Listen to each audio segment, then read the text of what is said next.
What's up, everybody, and welcome to another wonderful edition of the West Coast World Warrior. I'm Jake Ryan, joined by Ringe to cover the pre-Evo action to see some of the best from the West Coast duke it out. Unfortunately, my prediction before the bracket started did not come true. We do not have 4 Seattleites. We only have 2 in the top 8. However, we've got one hell of a show coming up for you guys, man. Some incredible players, Capcom Cup competitors, you name it, man. Yeah, most definitely. You know, everybody is in tip-top shape right now because, as you mentioned, Evo around the corner next weekend. Crazy stuff, 100%. And obviously, everybody's always bringing their S+ tier game to the World Warrior in general because they're trying to qualify for Capcom Cup, right? Take that trip to the Ryugoku Gikon and have a nice little time in Japan. But of course, yeah, man, it's going to be an interesting one tonight, of course. I believe our top 8 bracket is still being finalized. There's still some matches and losers being played, but we do have all of our winners' side decided. So it's going to be interesting to see. As you can see, the winner's side is laid out. Chris CCH versus Liquid's nephew. Zach Boz versus Filipino Man. And Chris T has advanced to the loser side. Okay, I was going to bring that up next. The fact that Chris T, winning last week, now going to be a loser's bracket here to start top 8 this time. So it's going to be a long run. And of course, in the World Warrior, you always want to get those 3 really high placings, right? Essentially, if you get 3 first places, you're guaranteed a very high winner side slot in the regional finals. Absolutely. And having those 2 lives is so important, especially with Capcom Cup on the line. And there is another result that actually came through already. It is Enzo Okage. He was able to take down Doma. So another Ken in the loser side, also has the Akuma in his pocket. A lot of other characters as well. Enzo plays just about everything. I think the biggest upset of losers is either JB or Noah is not going to make top 8 this time around. Yeah, I saw that. In one pool, there was Nephew, Noah, and JB, right? So, yeah, tough draw for all those 3 competitors. Nephew obviously saw here, made it to the winner's side of the bracket. So, I believe, yeah, Noah and JB are going to be duking it out in the losers qualifier event. So, yeah, man, that's tough to see for sure. But you mentioned Enzo bringing a bunch of characters to the table. Looks like Samurai is going to be his opponent. But yeah, Enzo, I mean, that's the benefits of being 14 years old, right? I want to understand like the grade correlation to how many characters he plays. Like that, I think that'd be Yeah. interesting. Like more character you play, the grades go down. Yeah, it's like, what extracurriculars are you running? Are you in home ec? Like, are you doing wood? Are you doing woodworking? Like, are you into shop? Like, what are you doing? No, he's in execution class. Like, instead when you get in trouble and they send you to computer class and you have to do like Excel formulas, learn how to do charts and graphs. Nah, they make you do combo trials. They sit you down. They say, okay, you're gonna be playing KOF 13. You're gonna do this combo, and you can't go home until you hit it. The school of gifted young fighting game players, bro. That's where he's going. Okay. Yeah. It makes sense considering his results at such a young age. But yeah, he'll be in losers bracket as well. But we're gonna get started here in a little bit. Obviously, a lot of the other players you've come to know and love from this region, right? Like we mentioned, Chris CCH in that winner side of things. Nephew, obviously a mainstay. Looking for a really good result this week as well. Everybody trying to really make sure they get something good early, right? Because there's only 5 of these events and they were already on the second one. So because of that, your chances just keep getting whittled down. Yeah, not a lot of opportunities to get those points. So, I mean, you have a ton of opportunity to use the Matcherino codes right now, though. So if you are in the chat, we've got 38 codes remaining to get even more prize money into these guys' pockets outside of what is available for World Warrior. So hit that contribute. Go ahead and go into the claim code. And if you have a little bit extra that you'd like to give to the players, make sure to sweeten that pot, because this is some of the best Street Fighter that you're going to see in the world. And you want them to have that much more stakes, that much more on the line to, chase after. 100% they deserve it. You know what I'm saying? They're putting here, giving us the entertainment, just in general, all the time and investment that it takes to be an elite level fighting game player, right? It comes with sacrifice. So definitely always looking to make their sacrifice more worth it. But yeah, man, it's going to be exciting to get into this top 8. We said World Warrior event number 2 on the line already. So yeah, we're trying to get inching closer to who's going to qualify for Capcom Cup. It's going to be good. I'm looking forward to the matchups we got on deck today as well, right in the top 8. Going to be real interested to see the Chris CCH and Nephew. I think that's where we're starting with. The other side is Zach Boss versus Filipino Man, which may be a Chun-Li mirror. That tends to happen out here on the West Coast. We definitely have plenty of Chun-Li's in the bracket. So yeah, that's how it goes a lot of the time. But yeah, the match we're probably going to start with the Chris CCH versus a Nephew. And from what I understand, Chris, he's still playing Ed, or is he on something else nowadays? Is he on the Terry? Chris, he's got the Terry. He plays Ed. It really depends on the matchup, and it is going to be the Terry here. Coming in, he feels like they took away his beloved, but we're getting right into the action here. Top 8 begins now for the West Coast, and you've got the new jury skin as well, the ISPA collab there. I think incredible work here on the jury skin. I'm waiting for more Chun skins, you know? Bring us back to the glory days. They nailed which character to give it to for a lot of reasons, obviously, but like the player base is so about this collab, so. Oh, absolutely. Nephew, Jack, all of them are like, oh yes, they couldn't wait to spend money on it, so definitely great work. Now, can't wait to spend money on this corner pressure. Exactly, and a really good place drive position-wise as well, and that's a big miss from Chris. The level 1 expenditure is always ready for Nephew, and I mean, you have to take this next throw. You can't really attempt a perfect parry, and you got one guess left in the tank. Oh, I think that was an ODDP. That crouch heavy punch left a lot to be desired, but it would have got punished anyways.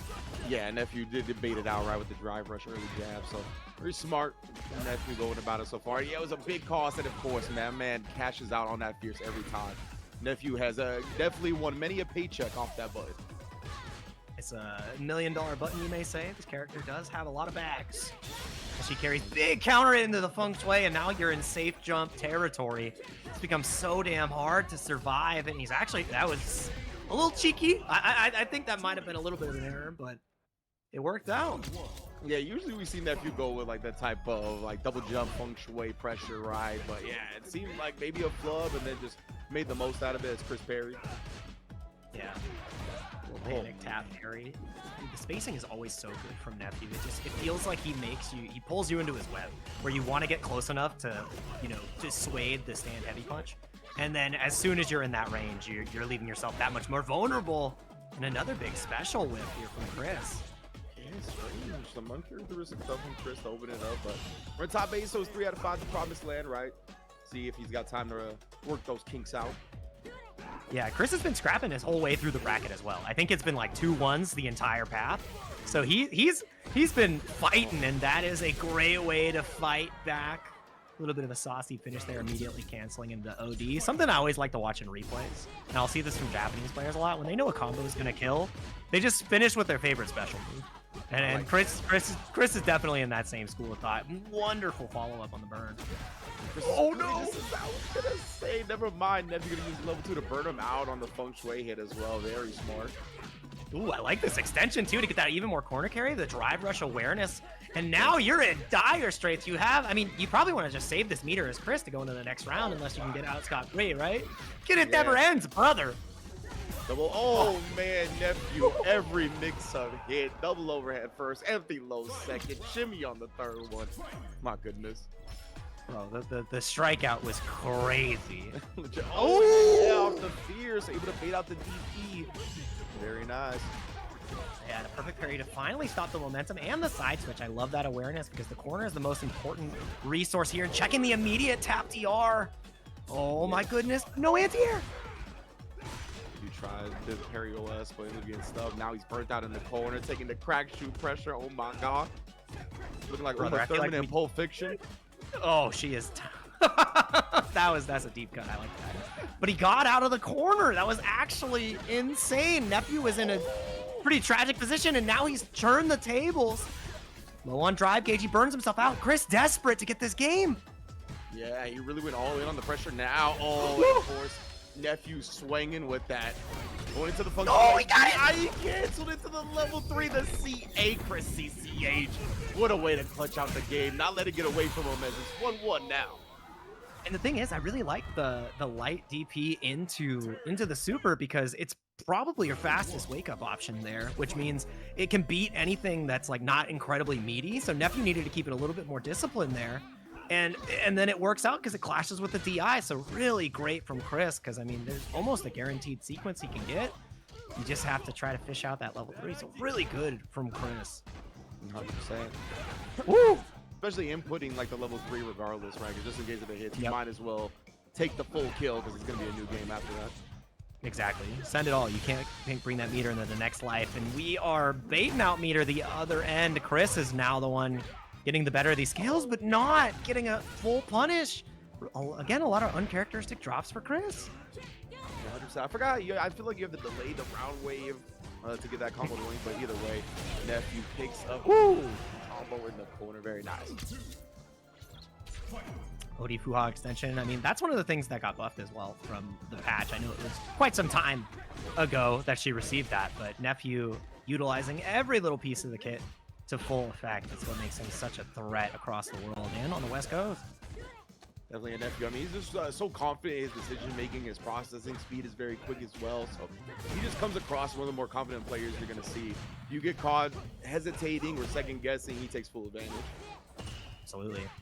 Ooh, a little bit of a hold parry right there, and almost dead even on the drive gauge. You're going to wait for that third bar to come back from Nephew. No, and immediately DRCs because he's going to have the kill. He's going to have the 2-1 lead here now. Great awareness from Nephew, and I mean, it catches Chris a little bit off guard, right? Oh, he's got just pixel. What? The scaling, he's still alive here. Chris has Nephew No and way. burned out. He went all in on the overhead. Now it's going to be real tough to survive this last pick. So beautiful from Nephew, using the OD for the quick recovery, covering the air as well. You took the words right out of my mouth. I love it. I love it. Ranch, I never have to second guess because I know you see the things I see. You already know, man. I'm like, oh man, he looked at the gate. Oh yeah. You know, yeah, the Nephew, it all started beautiful. Again, the perfect parry to the DP has been so on point for Chris. Oh man, right back at him. The drive rush check's been very on point for Nephew. And that's why you see Nephew now unrelenting, because even though Chris was able to stop that drive rush pressure afterwards, his drive gauge is bleeding, and the art of getting hit was not an art you wanted to practice much longer. Set point here for Nephew. Yeah, my man Nephew. Some NBA team need to hire him as GM because he's got these trades down, right? Like all the combos come from those. Exactly. It's one of those things where on paper you're like, how do they make this happen? How'd they get Luke? Nephew knew how. Oh, and now my man's getting Luke tried to close it out with it as well. No! Went for it one more time, but Nephew recognizes it, blocks, takes the save. Very well done. Back to the well, but Timmy's gone. We can't find him. He is fallen. He is lost. And I mean, it really came down to just a couple of key interactions where, yes, Chris was really great at stopping some of these drive rush, engages after the OD Fuha, but having to spend 2 bars each and every time you wanted to stop that situation, and Nephew re-enabled that situation once again, made it impossible for him to ever get a grasp on the drive gauge game later in the set. He was always under 2 bars, Nephew was in control, and even with a couple of 2 flubs on level 2, it ended up just not mattering. He had better meter management, he got to utilize his entire super bar, and I think we only got to see 1 super out of Chris that entire set in the 3 out of 5. It was just a level 3 to kill. Yeah, sounds about right to me. I feel like Nephew just made him a little bit uncomfortable with the jury pick as well. Like, obviously, that's his character. It's not like he used it to counter or anything. But I just think when you have the ground game level that Nephew does, I think it's a little bit tough because Terry is used to being the one that bullies with his crouch medium kick, right? Because his crouch medium kick is great, got great range. Obviously, hit confirmable from different ways. You don't just have the spin, drive rush cancel on it, which should help in that meter war that you were mentioning, right? But when Nephew's ground game is so good and the walk speed of Jury and her crouch medium kick range, it just felt like it was very hard to get where you wanted to be as Chris CCH in the set. Absolutely. And it's one of those things too where it's like you don't really get to use your burn knuckle. You don't get to use your burn knuckle as much to like circumvent neutral as well, right? Like because you're sitting there and you're like, oh, fireball crawling across the screen, I thought that was my thing. And you're fighting with like the same arsenal, but your neutral skip isn't really as accessible as you'd like to. And we got to see, I mean, the couple of times that it did come out, it got absolutely punished because Chris wasn't able to space it correctly, or it came after his string.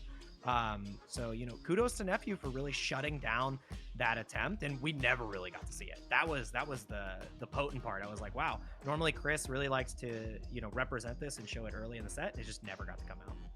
Yeah, I think another thing Nephew does really well is that like he doesn't really fall into an autopilot rhythm with his movement. So it's tough to really pinpoint, like snipe those bird knuckle spots, right, where you'll end up +1. So yeah, I think Nephew did a real great job just playing around the strong ranges of Terry. But yeah, that's one half of winner semifinals. We're going to see Jury and Nephew moving on to winners finals, the guaranteed top 3 finish for him. So that's good because, again, this is going to be the World Warrior event. To get into the regional finals, we go by your top 3 placings in the 5 events leading up to that regional finals, right? So getting that peak is very important. So Nephew in a good spot now, awaiting the winner of our next match. Going to get underway in a moment. Yeah, this next match is going to be incredible. It's a SoCal versus Seattle classic at this point. It's going to be Zach Boz versus Filipino Man.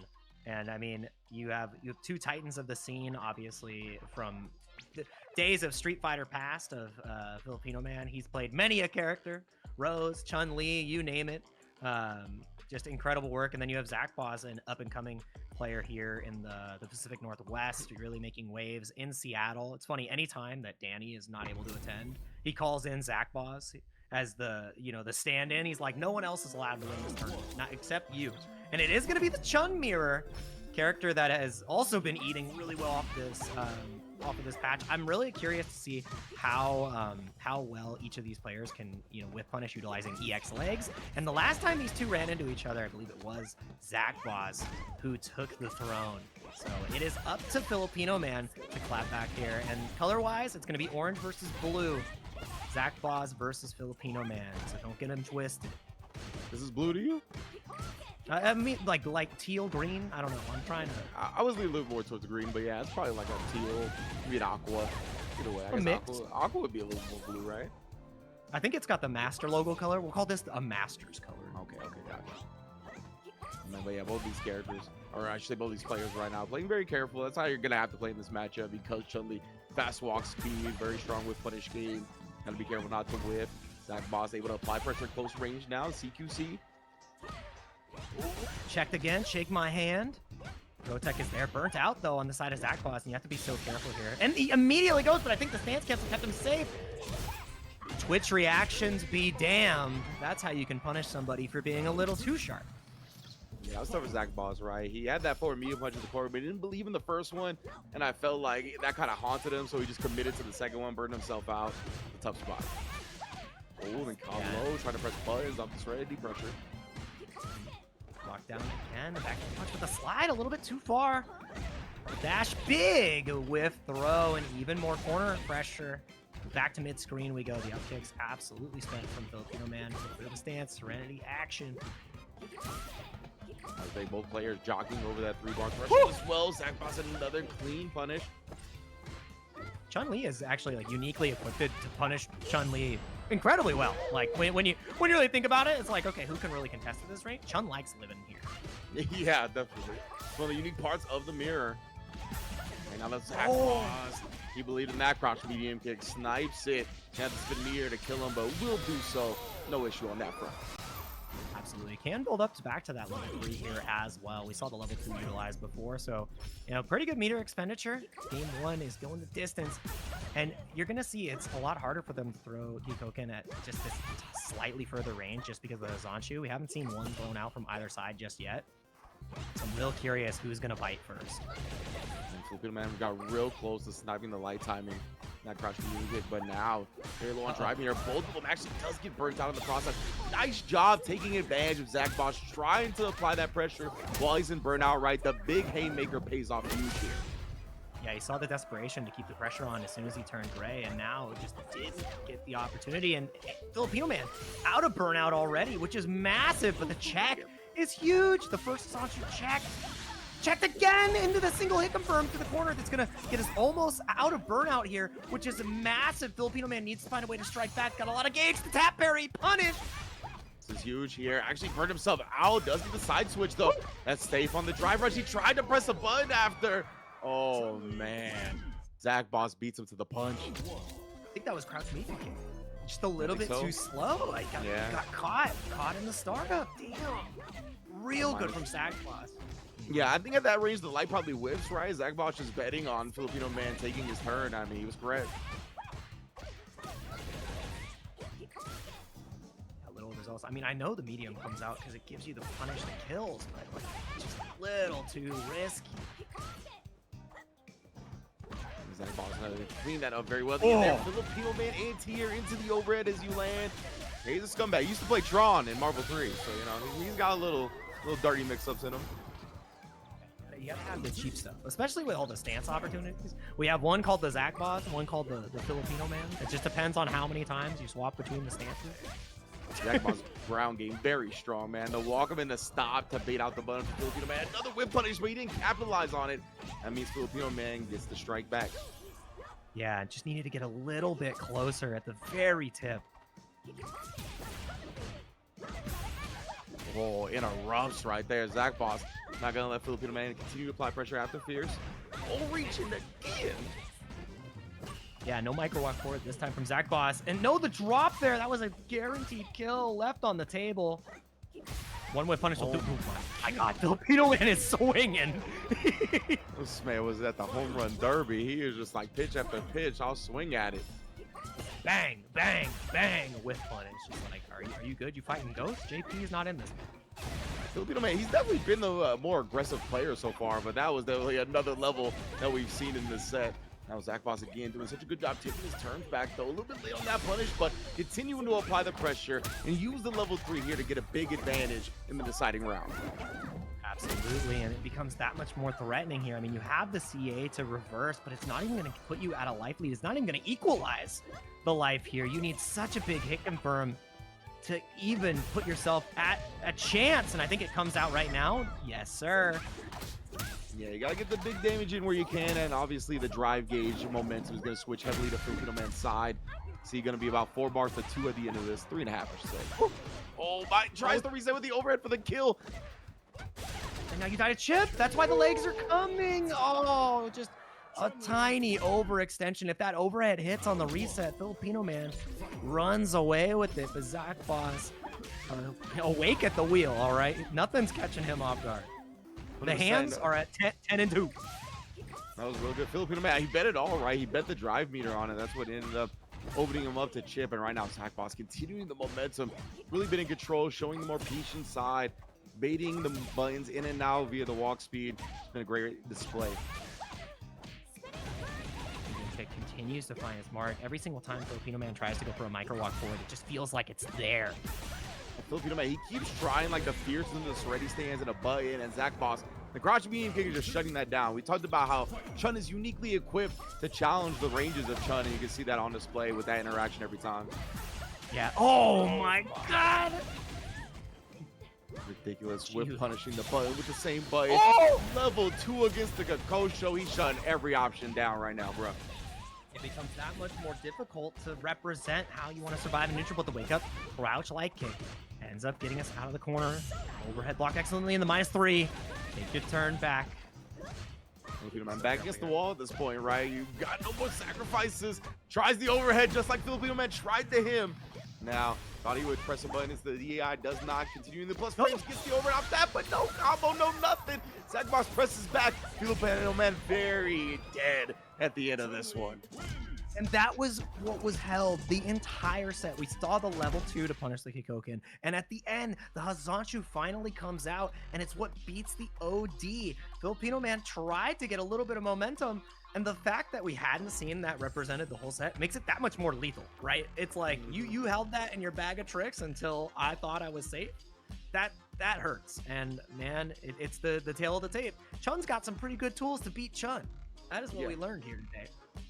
Yeah, 100%. It felt like a lot of ranges where he could usually abuse, like spacing traps and whatnot. It was not happening up against Zach Boss, right? He knew which buttons to press that were going to be quick enough with the right amount of range to shut down a lot of what Filipino Man wanted to do. And just in general, in neutral, felt like he was more patient, more willing to play with the walk speed to bait out buttons, get those whiff punishes.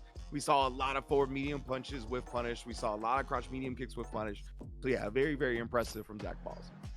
Yeah, I love that from Zach, and still just, repeating history, able to get that edge over Filipino Man and cements his place in that winners finals, guaranteed top 3 to fight it out against Nephew again. So, first week the first showing of World Warrior, he was able to get an incredible placement, and stamping that ticket another guaranteed top 3. He's one good placement away from being in that winner side for the finals of World Warrior, and that would be so huge. Especially going in against competitors who have made pretty solid runs at Capcom Cup over multiple games, right? Like that is not easy to do. So really, kudos to you, Zach Boss. I can't wait to see you duke it out against either Mai or Jury, because good luck. Yeah, that's definitely going to be the case there in winners finals, of course. But yeah, that's the first round of winners side in the books, right? So we're going to get down to the losers bracket action here in a moment. I believe we saw Enzo and Samurai on one side. Forgot who was on the other. Chris T, somebody else. We're gonna find out here momentarily. Chris T and Christine, Noah the Noah, or JB? Prodigy. Oh, Noah took down JB? Noah Oh my did get into it. goodness. Well, after that tweet, if he didn't get top 8, I think there was some we would have to do some reflection. So very important placement for Noah this time around. Yeah, because he fell short of top 8 last time, right? Yeah. Yeah. It's not real Street Fighter. Remember. It's not real. It's not Mind real. you, Oh man. Don't look at the hours in ranked, but it's not real. I was trying to like come up with a parody of his tweet, but all the words that came to me were not appropriate for the stream. So if you can go search Noah the Prodigy's Twitter yourself to find out what he feels about certain aspects of competing professionally. But he's never gonna shy away from letting his opinion known. That's for sure. And I like that Noah is whipping out the Cammy for this matchup here. This is a historically pretty hard matchup for Ken. She obviously after the changes to spin knuckle, it's a lot easier. It's a lot harder to get punished with a fireball game, but she can just run him over. You need to have pristine anti-airs and pristine defense in the corner. And Chris says, how many throws will we take? Yeah, he was willing to take another one right there. Noah thought he would bite, but a little bit funky spacing on that dive kick. Chris tried to take his turn back, but Noah willing to press back, continuing this pressure corner, trying to base something out again, but nothing's coming. And I like this too. He just continues to hold this range and challenges Chris. He says, you approach me. I don't need to run my offense. Let me neutralize any reversal you want to present. I'm going to play at my crouch medium kick range at all times. I'm not going to okie you. Yeah, the moment you... Go ahead. No, yeah. It was the moment he teched, he said, all right, I'm walking. Now Noah finds himself back in this corner again here. And I was just going to talk about how that range he was standing at was perfect anti-air range too, but still got opened up via the jump. Yeah, can't hit them all. A jump one Evo.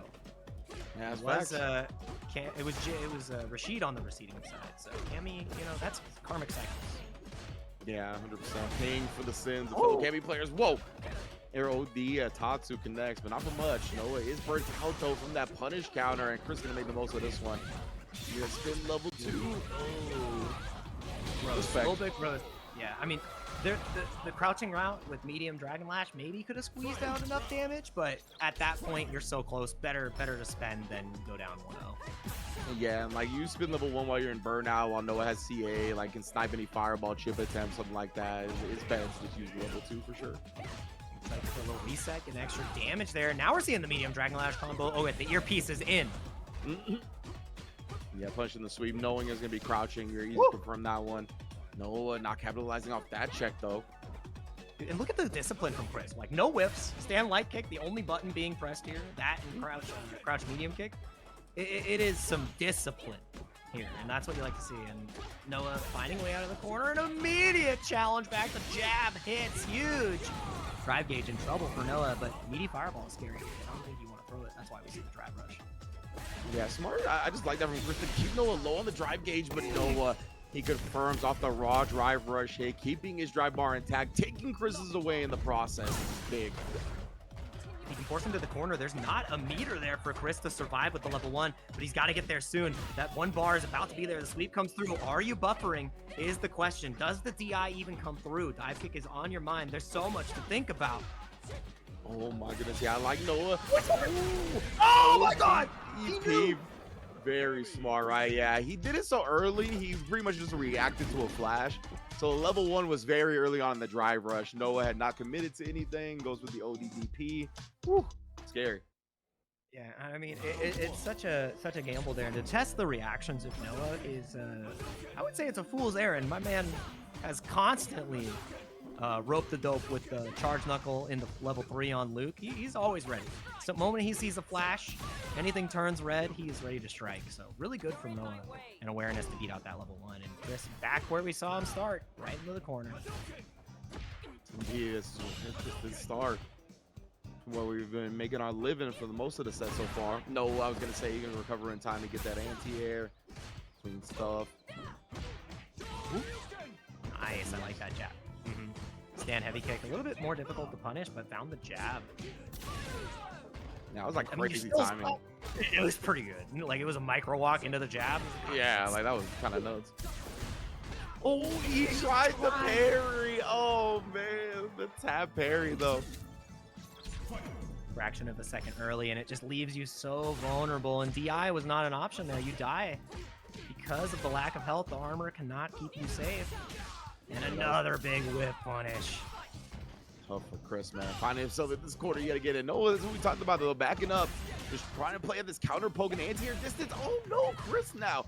Some uncharacteristic drops here in this top 8. Does take advantage of Noah with punishing. And he's gonna take that bar in the process with the level 3 confirmed. Yeah, drive gauge is the most important win here. The scaling off Jinrai does hurt a lot. But you're just happy that he's gray. You have to be so careful, though. You see the churn. You see the little wiggle. Every single jump is an admission of guilt. That is a level 3 buffer, I swear. Oh, and Chris willing to test him on it. But as you land, you got the DI ready. Noah didn't have it. It's so scary. He takes the safe jump. Light kick does connect. You just need one more to hit. If he can get you into the corner, it's lights out. But the jab comes through. I don't care how plus you are. I'm mashing. Yeah, from that space, that was very smart, right? Noah, he wants the big hit to kind of like swing the momentum heavily. So Chris took up that gap. Now with a nice punish, we're on the other side to start the round. Goes for the safe jump again, but no bite from Noah. A little micro walk forward right there, too. It's a huge factor. No whip punish this time, but he's burnt. Do we spend just yet? I think you have to save it in order to have that insurance, and the throw loops are coming. Wants to keep it right now. Oh, jab out, but Chris no follow up into the Dragon Lash. I don't know if that was intentional. I think he wanted the 0 situation on block, which makes it that much more advantageous. That had to be an error. Unfortunate. It's going to be, I think, more than enough damage. No, he's alive. Alive here with barely a little bit of drive, and he's going to spin the level 1 early, right? I mean, he's going to have a little bit of drive from the meter to work with. He's got the 1 again, but no! The crouch medium kick, we saw the buffer beforehand, too. Just feels like he got caught in an awkward moment. Yeah, man, the buffer just wasn't stored there. The crouch medium kick. If he would have got 2 back-to-back level 1s, he still wasn't out of the woods, but you have to feel much better there. And it's game 3, looking down the barrel. 2-0 lead for Noah. Some heartbreaking moments, too. And yeah, I think you're right about that light Dragon Lash. That's probably what indeed he was looking for, right? The 0 point blank. But man, smart jump by Noah. Tough break for Chris at the end. Should be able to get close to the corner here. Double dash gives you a meaty throw, and that's why you see the back dash come out from Noah. He wanted to get away from it, but you're in the same position. That light kick just reaches so far. No trade combo. That would have been incredible. Ooh, yep. Here we go. Crouching only. Level 1 is going to be needed here, though. Yeah, so heavily scaled. Level 1 to finish it off. Still looking good for Chris, though. Now, we get Chris T unleashed, right? Back against the wall. No more games available to drop. You're in loser side already. So when you dig deep. Yeah, this is where you can see Street Fighter goods versus the Street Fighter greats. Many punish. Careful. Yep. Taking that +4 off the crouch medium punch, making it that much more difficult. Noah bleeding out drive gauge wise. DP finally comes through from anti-air. And just out of range, the spacing was incorrect. Uh-oh. What identification from Noah to get the driver's punish on that. DP as well to keep Chris locked in this corner here. He tried to make the throw tag after, but instead finds the whip punish anyway. Noah, clean corner control. Yeah, happy to spend it as well. Confident in his ability to take this next round without the meter in his pocket. And he's still not dead, dude. Magic pixels have been at Chris's disposal, brother. Ooh, I like that. He would have been able to evade that fireball, but because Chris engaged, he actually landed on it, and this is where it can all fall apart. No way! Mistimed the meaty! Oh, my. Yeah, you have to imagine. Yeah, 100%. That guarantees the DI. I know it wouldn't have built the meter in time. Like, Chris, it would have put him in burnout, but he might have still had the damage to kill. That's tough. Like, one guess for at least a game on the board. He's working mad hard. DP this time, not finding the perfect parry on the Jinrai and staying so compact. Look at only the jab, and the first time he overextends with the fierce, the jump comes out from Noah. Yeah, he was trying one of those timings where you can catch like a light whiff, but fortunate for him, Noah able to turn the tides. No anti-air as well. So tough the anti-air, Cammy. Nice with the crouch medium kick. He believed in it. Burnt out though, gets the cross cut. That's a corner tax you really don't want to pay. Drive reversal is huge there on the spin knuckle, but DI, you got to be surgical here because you know the buffer's coming through. No anti-air, but the delay tech is massive. So He's tough. burnt. Bruh, no, the prodigy. You talked about the Cammy pick early. Definitely paid off huge right there, especially at the end. The jumps were too much pressure. With everything that's on the line here, when you cannot afford a single mistake, it's tough, bro. Noah the prodigy takes it 3-0. I think at the end right there, when Noah was in burnout, I think that last throw sequence, I'd love to go back and just watch the drive gauge because I think Noah was the one to benefit from teching second, which put him so close to being out of burnout, which then Chris had to, you know, he had to materialize that in his mind. He's like, oh, I've got a half a second to kill him now before he's out of burnout. And that's one of the benefits of this change. If you know that your opponent is going to be delay teching, you can use that as a double-edged sword against them. They're like, I want to get my drive gauge back. I want to keep you at this deficit. And if they just time their throw a little bit later than you, I know it's a hard read, but I mean, it had a very big, hard payoff. It was great. It was huge. Yeah, we even saw something like that at the grand finals of Blink Respawn, right, with Fudo and Momochi. There was like a safe jump where delay tech is like very beneficial off of like getting your safe jump perfect parry now, right? Because like if you delay tech, you're the second person teching, you get the meter, you still have corner control, like that's huge. So, and we saw Fudo call out that timing, which is delayed jam, blowing it up. So definitely something that the top players are exploring, and it's something to look out for, keep an eye out on. Yeah, that new layer, and that's what makes the highest level that much more interesting, because then all the layer 1 stuff gets that much more powerful, where it's like, oh, you're trying to fish for this delay tech, so you're delaying your tech. All right, well, I'm just get baited. Like, what are you doing? You're doing too much, which is great. You have to do too much to make the little stuff matter the most. So I love it.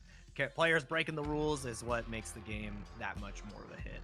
And yeah, that was a heavy hitter of a match. I can't believe it. Noah's still in. The Cammy is cooking. I like the Cammy. He's got the Bison. He's got the Luke. He's got the Cammy. He's been posting pictures of Michael Myers. Working. How'd he get there? Every time all the greats in the world, Rich. Michael Jordan, Michael Jackson, Michael Myers. Something about the name, bro. Something about it. Michael's secret stuff. That's what he's looking to gain right now. And I mean, he's doing it. Yeah, he changed the whole profile picture to Michael Myers. So most definitely on his Halloween time. October's around the corner. Makes sense, of course. There's gonna be a time to shine for a whole lot of people. It's got Evo France going down. A lot of the World Warriors are gonna be in the nitty gritty. It's all kinds of cool stuff happening in October. So of course, Evo around the corner as well. First days of August, not even just the first week, but first days of August. So yeah, man, the fighting game action don't stop. Yeah, there's so much on the line. I mean, the points for CPT is huge as well, with Momochi, taking a pretty good spot on that leaderboard. Always bet on Momochi. Ryukichi's got his work cut out for him to try to chase that down, but yeah, so much good Street Fighter on the horizon here. It's not going to stop. This is such a good season, and like you said, it culminates at the Ryugoku Kokukikan once again. Dude, I love that. That's such a good venue for. I need a Honda player to win Capcom Cup in that venue, and then it's like that. Then that's nature healing itself. It's like, yeah, 100%. That's why I was so happy when VX Bao brought out the Honda. Like, he was already eliminated. He was, I'm just gonna bring out the Honda, bro. That was actually one of the hypest moments of the tournament. But let's get into it. Our last match of losers round 1 is the Hokage on the Mai going up against Samurai on the Pad Nitakuma. You already know. Yeah, this is one that Maya's been in Enzo's arsenal for quite some time now. So, really showing how strong this character can be in matchups where, Ken he's not going to have the greatest time. Like, Ken versus Akuma, definitely Akuma favorite. So having the Mai where you can just force the minigame of every single time I get this level 1 install, you are guessing on a Rashid tornado. It feels pretty good. Definitely does. It's not that to that extent, but yeah, I get what you mean. He's a 5'5" little Yasars, all right. that's how I look at it. That's what it's looking like for Samurai right now. Oh, what a backdash though! And punish for the kill. Great stuff, Samurai. Yeah, I mean, Samurai had a deep run at Blink Respawn as well. So I mean, coming off of a really strong performance, getting to play against some of the best players in the world as well. Has to feel good getting into this top 8 once again. A staple of the West Coast Street Fighter scene, so happy to see the patient Akuma style continue to pay off.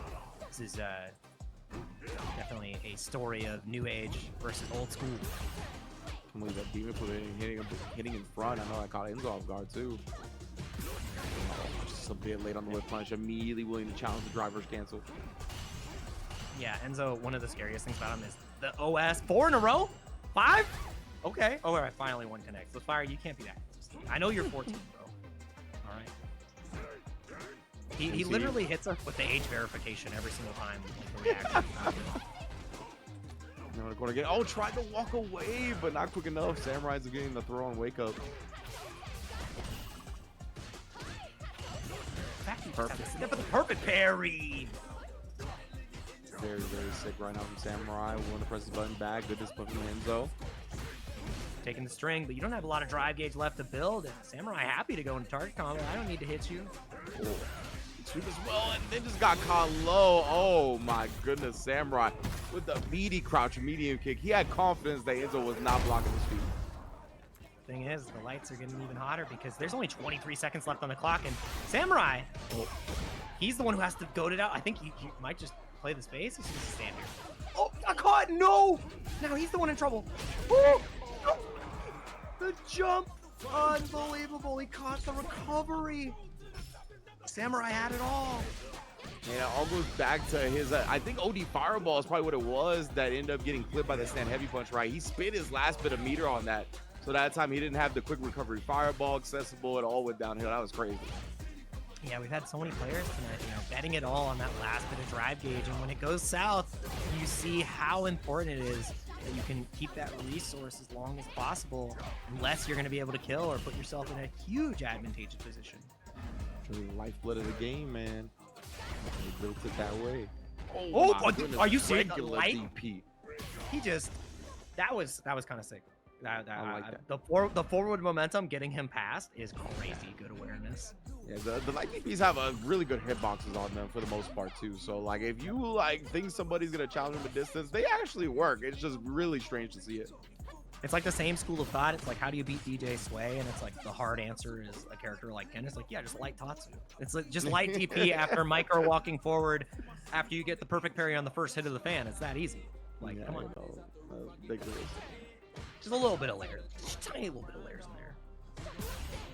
Onion would be put to shame. And you're taking these throw loops. You can't take the strike, though. You will die. And that's why you see Samurai honing those down back skills. Oh! Level 2, too far. Just short. Oh, Enzo's gonna be able to close out game 1 off that. Unfortunate for Samurai, bro. I love the idea. Just a little bit too short. And I mean, man, imagine if she extended her hurt box just a little bit further when she threw the fan. Then that's a sick level 2 punish. If he was Chun-Li, that definitely hits. But it's Akuma. I don't think he needs more. So. Yeah, it sounded like J. Cole shoulda, woulda, coulda, man. You know what I'm saying? Let's keep it unhypothetical.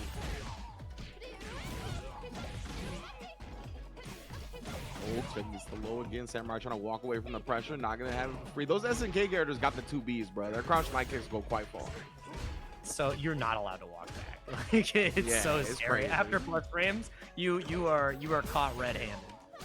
Win again the crouch knee punch this time, and the follow-up is enough. Enzo continuing to roll. Yeah, it's starting to fall apart here. Enzo is getting a ton of momentum. It just feels like every single step Samurai will stop to the pass, but that huge whip punish is a great way to start and a big counter hit to boot. Uh-oh. That was super sick movement from Samurai with that whip punish initially. Yeah. Oh, but yeah, the extended hurt box or the extended throw box, as you say, on the parry, making that very easy to get the back throw. Now we go to work with punishing the crouch medium punch. My goodness, bro, Samurai getting mauled. The delay tech was huge there, though, to keep the drive gauge alive. If you get caught there, then you are absolutely cooked from that perspective. Takes the sweep, knockdown, overhead block. Excellently. Big counter it, though, and it's going to be the immediate spend from Samurai. The timing change-up on these strings has made it really hard for Enzo to try to challenge back with this, kind of fuzzy jab defense. And it's made it where Samurai can get these big counter hits.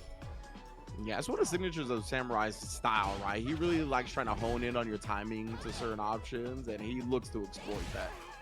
So it makes sense. That's what's bringing him back into the set. He watches. Scary. Oh my goodness! Right on over with the demon flip. And I mean, earlier in the set, he's shown the dive kick. Happy to go for that to beat out the fan. So showing all the different layers, the walk speed on excellent display here. Frame kills. Too much visual sensory information. How are you going to survive here? One more whip punish will do it. The walk speed again. Yeah, oh man, and then whipping the jab just in case, delaying the throw a little bit in case Enzo woke up with something, right? Perfect timing on that. That was those frame kills. I think he went for a different frame kill every single time, which made it that much harder to get a true check on what he was trying to go for. It's so hard. Yeah, that was wild. It was really, really impressive pressure. It felt like Enzo did calm down towards the end of that. Like Samurai knew his levels of emotion. Like he knew when he was panicking and being very active, and when he had calmed down. He took advantage of both perfectly. Yeah. Oh, he tried to go for the same punish, but this time Enzo letting him, go through the motions. What? Excuse me? Nah. That had to be some type of error that worked out, but whatever, Samurai. You got it, bro. That's when you tell the homies that on purpose? Absolutely. I know he'd be sitting under waterfalls thinking about how to play Akuma, so. I mean, look at that. Another wild option. Suddenly the command grab after that. I thought he was going to get a whip punish on the stand heavy kick. Oh my goodness. And the check. Ah. My man hit that fierce from the longest distance. Steph Curry range with that fierce. Careful, the level 1 is there, so you have to be so, tight with your pressure. Fireball to follow up will absolutely beat it out. Oh my god. No level 2 to get through this. Yeah, he's getting peppered. That was a nice little chunk. Oh, another one with the OD now. Samurai's looking to thread. He sends it. Now for the charge fireballs. He's trying to stay ahead of the fan game. Buffering level 1. Oh, the brain buster from downtown. Oh my goodness. You're not even thinking about that. He's shown walk-up throw so many times. He's caught you thinking about the stand light kick on the walk-up, and that's why that overhead is so potent. Damn. Walk up, wake up, walk forward throw. My goodness. But yeah, the cranium crack on that one, the perfect range identification, that was insane. Jimmy Neutron would be proud of that brain buster. The brain blast. Oh, there we go. Samurai now. Yeah, fought his way out of the corner at the very least. We're happy mid-screen. Yeah, as long as I'm not getting bullied by fans in the corner, we got a chance to fight. Beautiful whip punish right there, baited it out. Only 2 stocks left in the enhance, which is massive here. Samurai just wants to keep this pressure going. Not able to get the perfect parries this time. On the fans. One more to go. Oh, big DRC. But he's burnt. He is. To get that conversion, he committed to the drive rush cancel. All it takes is one whip punish with like Adamant Flame.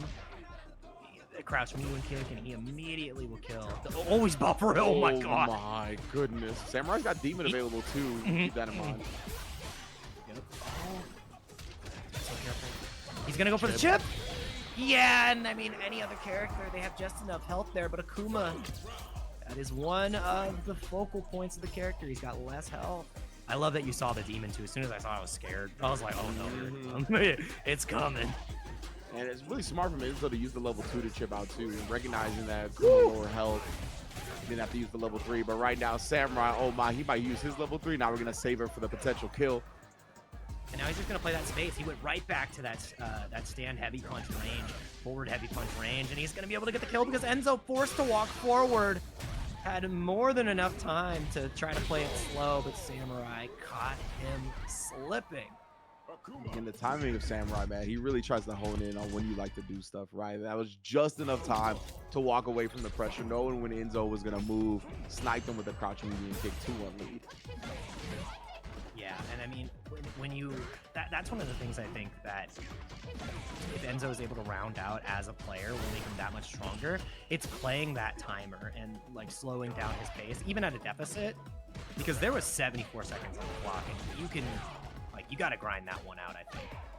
Yeah, it's tough. Like when you got the time to grind it out, that's what you got to do. The haymakers are often a little bit too risky, and more than that, they're a little bit too predictable when you're trying to get a big comeback happening.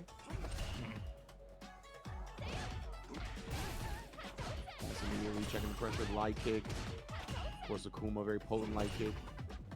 So good. That's potent as well. Counter hit confirmed. He hasn't been going for throw on so many of these wake-ups, which makes it that much more difficult for Enzo to be confident in his defensive decisions. The deepest overhead again. Brother. Wild. Kenzo tries to make something out again. Blocking quickly after the backup, though, right? Really respecting that crouch light kick, crouch medium kick range of mine. Almost said And he's just goad. I feel it. And he's goading him in here, too. Like, that's the thing. Samurai, even though he's been forced to walk back, the reason he's crouching while he's walking as well is because Samurai's been so good at sniping out the walk forward with the crouch medium kick. He's got him right where he wants him. Try to bury into DP again on the fan, but a little bit wonky. Enzo to keep control. Does the DP on the cross up. Big start here as well. 50% off Akuma. Oh, he perfect parried the first hit. Yeah, the fire part. The hard part was covered. Try to go same side this time. The strength was red, and the first wake-up reversal from Samurai is baited out. Okay, Enzo, staying alive here, trying to take us to a game 5. Samurai still loaded on resources, though. 3 bars to his name. Enzo, plenty of meter as well. Oh, goodness. Samurai spacing, though, yet again, just outside the range. Now catches Enzo either trying to backdash or jump. Meaty fireball right there, too, to beat up a potential level 1 wake-up, which is so advantageous for my... Oh, nice little bro. No tech there. It's really surprising, actually. Yeah. This perfect parries the fan again. Enzo behind an open up right now. Samurai again just sends him across the screen. Anti-air's always ready with Samurai. So hard to jump in on this guy. Gets the perfect parry and just waits it out this time. Trying to see how Enzo will react. Gets the overhead block. All it takes is one stand light kick into confirm to finish this off. So Enzo knows he has to try to survive the walk forward throw again. Samurai, bro. I was gonna say the overhead. You know what's coming? He tried the whip punish shit, but it's such an awkward move to whip punish. You never really try to play that spacing game against overhead. But with Samurai's conditioning and the way he was ending rounds, that's what he was looking for. But again, it's just a situation you're not used to doing. Yeah, and I mean, that's so damn difficult because every single time that Enzo entered that range, it felt like he was either getting stuffed by crouch medium kick, walk forward throw was also an option. And in the times where he finally started, you know, stutter stepping and going for the crouch block, walk forward, overhead found its mark, like max range. So Samurai was able to present each and every stop at the right point, and Enzo just couldn't get a grasp on it. And that's what's so important, right? Because it comes down to what we said earlier about the timer, where Enzo had a lot more time to really play those out. There was only one round where he really only had 20 seconds, and he was up against the clock with the deficit. Otherwise, could have played a little bit slower, try to play outside of that range and kind of like fake that movement. Really would like to see that more. And I mean, he's got a ton of time to develop. This is, I mean, he's 14 years old, man. He's only going to get better from here. We're doomed. In like 2 years, we're doomed. He's going to overtake all of us. I feel you. I think that was a great match to really display the experience difference, right? Because it really felt like Samurai used a lot of veteran tricks, so to speak, when it came to the movement and the ground game to kind of bait out Enzo and take advantage of these certain timings that Enzo was making decisions on. So that's going to come with experience and him experimenting as a fighting game player, right? So definitely always looking forward to seeing Enzo in a bracket in the future. But Samurai is going to be moving on, and that concludes our first round of top 8, right, Jake? Yeah, first round of top 8 is done. So winners finals has been determined, and our first round of losers has been completed. So incredible run from our players so far. We've got one hell of a remaining bracket to figure out here, and we've got to go ahead and get ourselves refilled here for a bit. So grab your water, grab your snacks. We're not going anywhere. The West Coast World Warrior is going to continue here shortly, so stay tuned.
So I've been thinking about strength, man.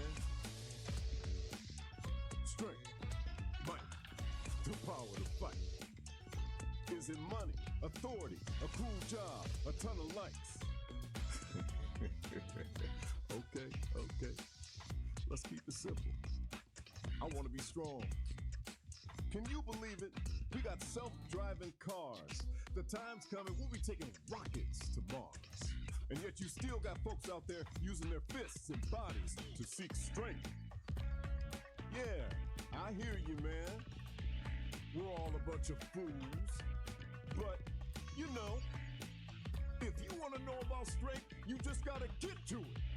We fighting fools are all getting to it on the streets.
For the U.S., Canada, west side of the globe. No. Either way, myself and Jake Ryan are back at you, and it's gonna be round one of top 8 in the books already. We have our winner semi set, we have our losers quarter set. Of course, everything's gonna be a banger here because you know these are World Warrior events. Points are on the line, trying to qualify for Capcom Cup. Everybody bringing their A game. Had some heartbreaks here and there. I see my man Chris already talking about the stored input error. Yeah, some of the time the inputs be behind lock and key. You get a lot of dragon lashes because of that. It's tough for some of these players, right? But we did see Noah break out the Cammy. Seemed very effective in a lot of other instances. We've seen Zach Boz with the patience on the Chun-Li. We've seen Nephew doing his jury thing as he always does, of course, following up his big mix-up victory just a few weeks ago as well. So yeah, man, it's a great time so far. How you feeling, Jake? I'm feeling incredible, man. It's always great to watch the West Coast come and be in the spotlight. We've seen these players duke it out across the world. We're going to see a lot of these players get to play next week at Evo as well. So this is a great precursor. Like this is a very nice litmus test if you are going to Evo, how you feel you're going to perform, like and shape up against the rest of the competition, because we've seen amazing events.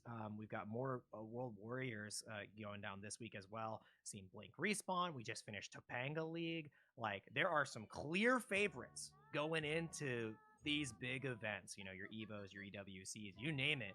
And I think the West Coast has a fair shake at it, right? I mean, my number one pick right now is obviously Fudo, but like Chris CCH, that's my goat. That's my goat. My guy can do it. Nephew, my guy can do it. But Fudo's kind of terrifying. So like this is great pre-Evo warm up. Yeah, it's kind of wild to have like 2 back-to-back tournament winners going into Evo, right? With Lashar taking CEO and Combo Breaker, and then Fudo taking Topanga and Blink Respawn. It's pretty wild to have 2 guys like that with that much momentum going into Evo. And of course, Evo is always the largest open bracket tournament in the world every year for any competitive video game. So because of that, it's always going to be one to watch. It's always very tough to not get upset. Just to get the top 8 is a tremendous feat. It's harder than winning most tournaments. So yeah, man, it's going to be an amazing time. But I'm going to continue on this World Warrior run. Who we got up next? I didn't even see who was in the match. Oh, we got Filipino Man and Noah the Prodigy. Ooh, And it's gonna be the Bison coming out here as well. So a different tool for each and every matchup. I'm curious of how exactly he wants to play this out. Is it gonna be like a very heavily spaced scissors game? Is it gonna be trying to just play around bomb pressure? And I think we're gonna get exactly that on the rip. I see Noah informed production was like, yo, that TM check clears every month. I'm gonna need them to be represented on the overlay. See, you know what the Prodigy, but Filipino Man, of course, on the Chun-Li, always solo dolo, sponsored by his own wallet, with buying Chun-Li outfits however he can. Absolutely. Filipino Man is a player for the people. He will continue to buy the outfits, so we will continue to be supplied, and the bomb has been planted. Yeah, it's interesting to see Noah right on these different characters. Really kind of was one of the last Luke standing, tried to put his cojones on the table with the walk of the eye, but Filipino Man is not gonna let him do it. I mean, early in office is always a great rule to prescribe by, but Filipino Man, he's not. He may be unk, but he's not that old yet. I'm pretty sure. I think I like it. I'm not 100% sure. Oh my God, the delay on the heavy kick. Wake up with it. The man will try to be overhead as well, but man, Noah's press back game has been very strong. Yeah, not quite dead, right? But with level 3 on Bison, you always got to think about it. Anytime a hit happens, honestly. It's like 4 more ODs in the tank. I don't care if he's only got 1 drive gauge. Oh no, not the good bad brother. You try to hit him with the forbidden reversal. Call that the GBB. You ever run into that guy on ranks? Chat, you ever seen Good Bad Brother? You've seen that reversal. Oh man, it's diabolical. Because if it hits you, your neurons are fried. You don't. You question everything about your Street Fighter career. I was gonna say that will shake your mental stability for sure. And you see the rank monsters in chat immediately. They said the GBB. It's known. It's known. All right. There's a wanted poster on the CFN leaderboard. Ooh, and we want with punishes Filipino Man. That was an ambitious button to press from that range from Noah, but Filipino Man, the fact that he was ready for him to press it and then get that whip punch with a forward heavy kick, that was very impressive. Ooh, big delay. I think he punish countered the delay attack right there. I'm not 100% sure. I think so. Yeah, I feel like that's what that usually beats out, which I'm usually aiming for. Overhead, not today. Not real. Not real. Say the overhead lives in your mind. Oh, this time the shimmy though, that is very real. And Filipino Man's got plenty of mirror to close that one out. 1 up. The blink of an eye, really. Resounding clap back. He said, "All right, I got all the gimmick out. Let me outfit you." What in the blue hell is a Yongle? Why is he part of Yongle Disciples? What is that? I feel like that might have just got me in trouble. Like I'm gonna have to Google that later because I don't know what that is. Did I say something I wasn't supposed to? I don't know if I'm even allowed to say Yongle. Production, I read the guy's name. I'm sorry. What do you want me to do, man? These dojos out here, they be out of pocket, full of degenerates. Yeah, Red, please fill us in. Are we in trouble? Are we getting out of here? And the Luke is straight on the screen right here. Bison in the bin. Facts going with Luke. Now the tried and true, of course, this is what we all know Noah for. Immediately gets the back throw on the parry attempt. That was ambitious for Filipino Man. A lot of time when people try to drive rush out of the corner, they're looking for back throws. So a little dangerous. Oh, trying to base something out after the bust frame. Somehow, some way, this is a funky rhythm that Noah's been presented. He even tried to beat the wake up level 1, but whatever, bro. We're still in this corner and we're still doing work.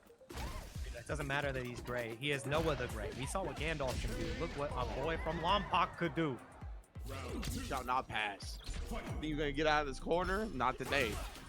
You can't even get past Pico Boulevard. I think you can get out of the corner. Nice. Take the throws. Oh, such a good delay. He just stood there, the watcher, with the crouch medium hunt. Oh my goodness, the double swing. That definitely blows up a lot of people's timings. That was very smart considering what Noah was doing right there, kind of the rhythm that he was setting up. Very smart for Filipino Man. He disrupted with that. We're already at the other corner. You know that every single time he's going the buffer is there. The tried and true charge knuckle. Oh my god, you can't kill though. Careful, CA will absolutely obliterate you, and you know Noah will spend it. Every charge knuckle is just a level 3 waiting to get ripped. But the medium kick catches him. Maybe it was another crouch medium punch coming out from Noah, but I think this is the most important round of the set. Like, if you switch to Luke and you lose this game, you're in trouble. I still just can't believe that suppressor anti-air. I don't know what in the blue hell that was, but whatever. Sometimes it'll all work out. Ooh! Meaty as hell right there. He's going to build the level 3 here, which makes it that much more threatening. The hold parry is massive. Anti-air is there, though. Cheeky on the overhead. Oh my god, there's a triple shimmy out of his boot. He's not even wearing shoes, and his shoes are gone. Oh my god, this is enough? Dude, he's dead. Indeed. Filipino man. Oh, that scaling was non-existent. Gosh. Yeah, I really thought he was gonna live at the start, but I fixed my face real quick. But that was great for Filipino man, right? When you see people like tap parry and anticipation, you walk up and fake the throw, get into reach, huge reward, great stuff. Yeah, and the confidence from Filipino man after realizing, oh, I missed the punish on the tap parry, to run the shimmy back once again. That's resilience. Oh yeah, and that time again, Noah was going for the back row, right? We highlighted that earlier. Filipino man challenged it. Does get burnt out from the jumper though, but he was challenged. Bruh. This could get real ugly real fast. Trying to use the wall, you gotta be so careful. The DI is there and the buffer was nowhere to be found. My man Noah showing no fear. Set on the effort on at the DI in the corner. He's willing to do it. Level 1, he had to spend it. Noah definitely be complaining about Luke's damage. And that one I kind of felt surprised he had to use meter. He had to spend it all. That was when it's not even the end of the month and the bank account's empty, man. Oh! Caleb Hammer. He said, no, you got no fun funds. Everything gotta go to the debt. Oh, yeah, they're so consistently. Oh my god, he was just outside of the range of the heavy kick. Unbelievable spacing set point here for Filipino man. Yeah, I don't know if he backdashed or not. I feel like I saw one, but it might have just been him being that far away already. Noah tried to get the knee going, but getting great spacing from Filipino man. The other side, caught him, I think, during the recovery of tap parry as well. I didn't really do anything about that. Got again the DI, but he is buffering. That is a Noah classic. Made a video on that. Yes, he is the master of the heavy flash knuckle into level 3. Throws him out of another DI attempt. Filipino man thrown again out of another attempt. Ooh. Not allowed to accept that trade. Worst trade deal in history. Yeah, like you said, that is the Noah the Prodigy. That's the Keke Genkai. It's in his bloodline, bro. Yeah, 100%. That is, yeah. A trait of his DNA. Handed down generation for generation. That's what you miss school for. You get that technique. Filipino man again, though, willing to represent these reversals. Got him out of trouble this time. So scary, but he does press right back after that crowd strong. He was confident that he was gonna have the counter poke ready from that range. Oh my lord, how did that DI happen? I'm not 100% sure. I think he committed to the Serenity stance and he couldn't get the DI out in time. I'm really surprised that he just wasn't there ready. Yeah, I want to know if like the normal that he like it was very strange. Yeah, I'll have to go back and look at that one. But Noah again showing no hesitation on these DIs. That was nice though. He did manage to catch Filipino man right before he got his drive back right. He kind of milked the timer a bit. Now he's on step 1. And I mean, that's such a comedy of errors. And I think that's the question we would need to answer. Can you DI out of that stance? If he already overcommitted to it, that's where he might have bit off more than he could chew. Let's see here. Bust out again. Noah's reversal percentage has been so good, but Filipino man is stopping the momentum. The perfect parry comes in clutch. Noah, he can take a lot of these throws. He can take like 2 more. Confidently. Oh no! That's so bad for Filipino man. He committed to the big double swing. Jumped in on during it, but what a perfect parry. Goes for the punish as well, knowing it's high enough to get a clean one. The trade would have been huge. Trade combo kills there. Overhead would have been the same. Each and every hit would be lethal, but checks the forward approach from the heavy knuckle. Final game, final round. called the Filipino man right there. Seeing the whip during the heavy knuckle, immediately pressing it again, knowing that Luke's gonna swing into it. Still could have not gone his way. I was confident. On the gauge again, and the thing is, the points where Noah becomes vulnerable is when he can't burn out on his own accord. When he's forced in that situation, he couldn't get the bumper this time. This is massive. Do we see a DI from Filipino Man? Does he melt the drive gauge? Does he melt the time? He might just. Oh, he doesn't need to do the whip heard around the West Coast. That was definitely some real Street Fighter win, I'll tell you what. Yeah, I don't know what happened, man. He still had the level 3 ready for the medium flash knuckle. I'm very surprised we didn't have the level 3 available. All right, it was available. I'm surprised it didn't come out. Man, that was tough, bro. A wild way for it to come down. Again, Filipino Man, as you mentioned, right, has shown incredible results across many a fighting game at this point. The experience, the composure in those high-pressure situations. He's not afraid to play in the mud. Anton is one of those players that is comfortable in a situation like that, where you're slugging it out, where you're scrambling. So really showed in that instance the most.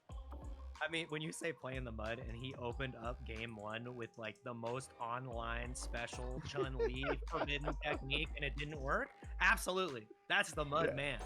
He said, I'm using the GBB, my forbidden technique. And then you're thinking about it for the rest of the set. Anytime he's negative, that level 3 is there. Pandora's box has been opened. And yeah, just really good stuff from Filipino Man. It's going to be Noah the Prodigy falling out here. Still getting some good points in his pocket. 3 more events to go, so can't be too upset about that one. Excited to see how he can perform at this upcoming Evo.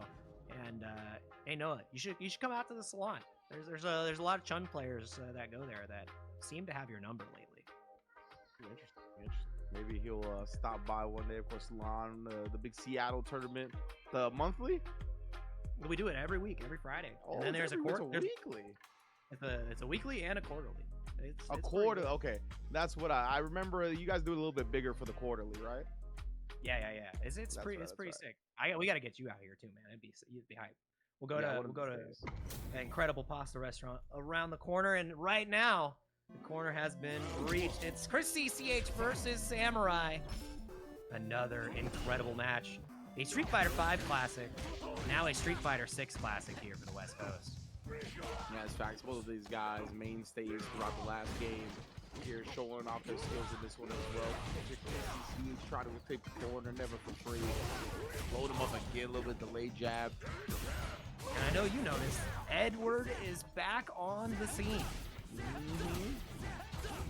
Pretty interesting to see why essentially could CCH pick that in this matchup. Right, obviously the flipper threat is huge, very strong. But just in general, I love Ed in this game, so always happy to see him.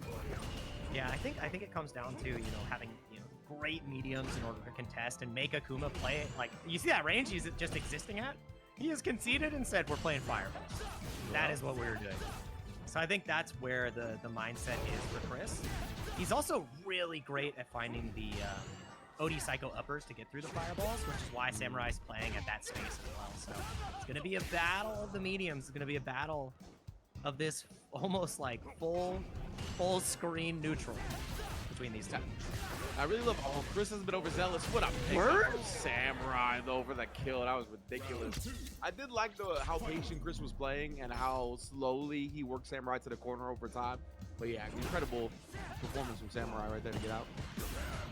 His effective range on Ed is just so terrifying. Like, when you truly understand how threatening it is to stand that close to him, it's not a good time. Like, that's exactly why. You whip light kick? Crazy. Nobody else punishes you there. Ed sure does. Character's ridiculous, 100%. It's pretty good. Pretty good. In some instances, he's just going to remain very strong because of this kid. About to be burnt out though. Chris needs to find a way to escape, and the air is not your ally. Uh-oh. A buffer has to be in your pocket. The jump is huge. Counter hit is even bigger. Game 1.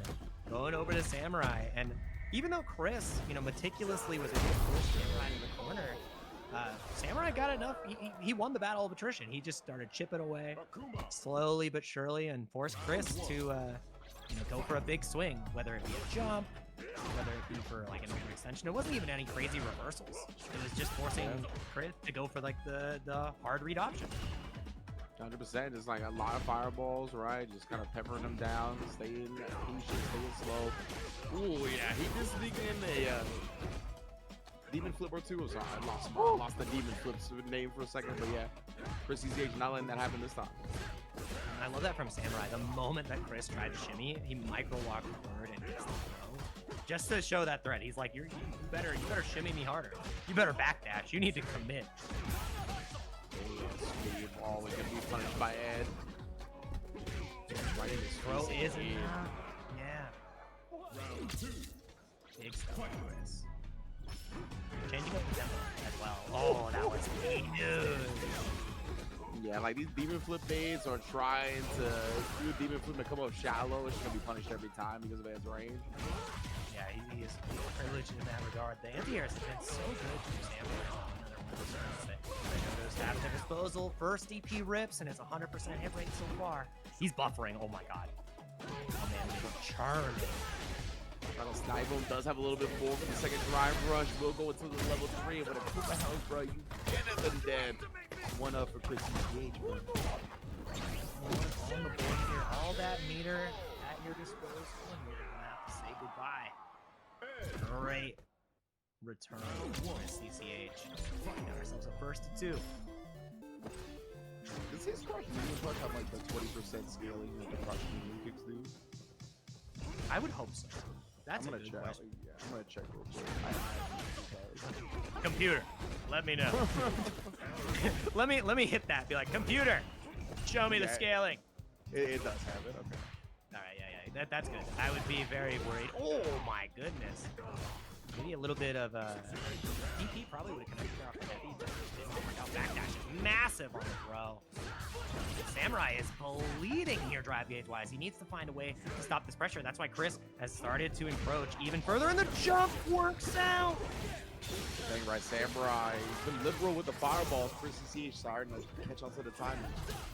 Yeah, he needed to do something to dissuade Chris from moving forward. That drive gauge is still hurting. He's about to be above 3 bars, but that's why he needed to be on the offensive in order to build that gauge back. And Samurai overextending a little bit.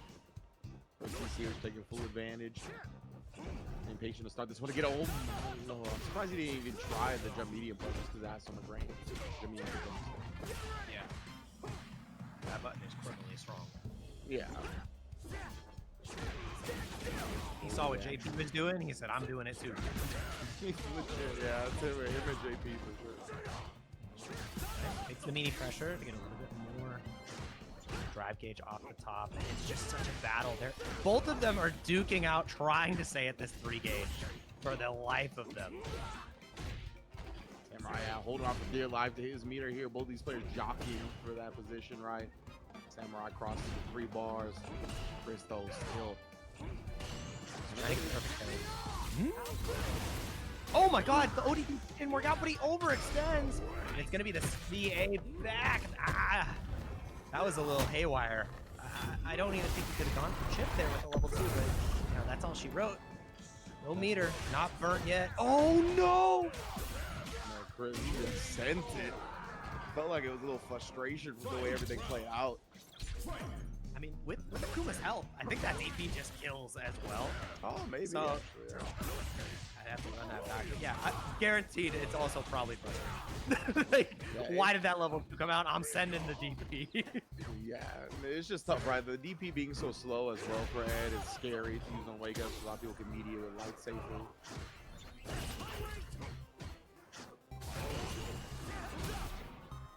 All those big normals, you gotta have some. Oh man, Gears just presses into it this time. Samurai, what? I don't know about the heavy get from that far. I doubt that's what he meant. Maybe he did, I don't know. Nice kill rush, huge here, yeah. Baits again, keeping it airtight. Does he go for the fast one? Nah, he goes slow. Trying to get him. This time Samurai forcing the issue, barely holding on to his drive in the process. He's gonna build that 3rd bar here pretty soon, which makes Demon that much more threatening on this pressure. But you have to try to survive and throw the micro walk back is huge again. Chris has just been so elegant and well thought, like he's thorough in his movement to make Samurai whiff at that point. throw. Just him being so low, the throw was a threat enough to kill in that instance as well. Just, you know, kind of go to Samurai and press him. Rocking hard, man. Nice, doing the jab pressure there. Pulling up Chris trying to take his turn after one jab. Quite a bit, but hey, not that time. Continues to do so and caught Samurai off guard, but another flub back in the corner. Ooh. We are just switching turns here. I steal, you steal. Eddie Guerrero would be proud. Oh my goodness, and the DI countering the flicker. Samurai, oh man, built a second bar as well. Gonna have to use it, but well worth it. Absolutely. Cracked them in half. Great awareness from Samurai to have that damage last hit though, and then killing. That's really well spent. And changing up the strengths of the demon flips now, making it that much harder for Ed to anti-air. Those slow anti-airs. Nothing slow about this. The dream comes through to the corner, coast to coast. Yeah, Samurai really identified that Chris hadn't been really trying to anti-air them, more trying to punish them on landing, right? So he was just kind of using them slower but farther, but right now Chris is still controlling completely. Oh no, did it actually punish the throw bait? It's just like a warning. The whip punish will be there next time. Stop doing it. Set point here for Chris. I've never been so excited about watching an Akuma walk.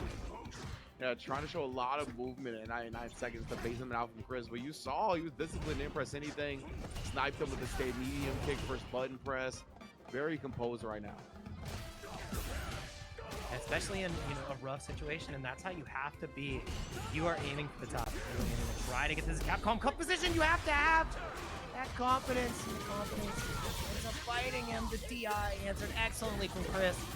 All the defense in the world is at your disposal, but it's going to take a big buffer and a big reaction. Do you have it? And no, you have a throw.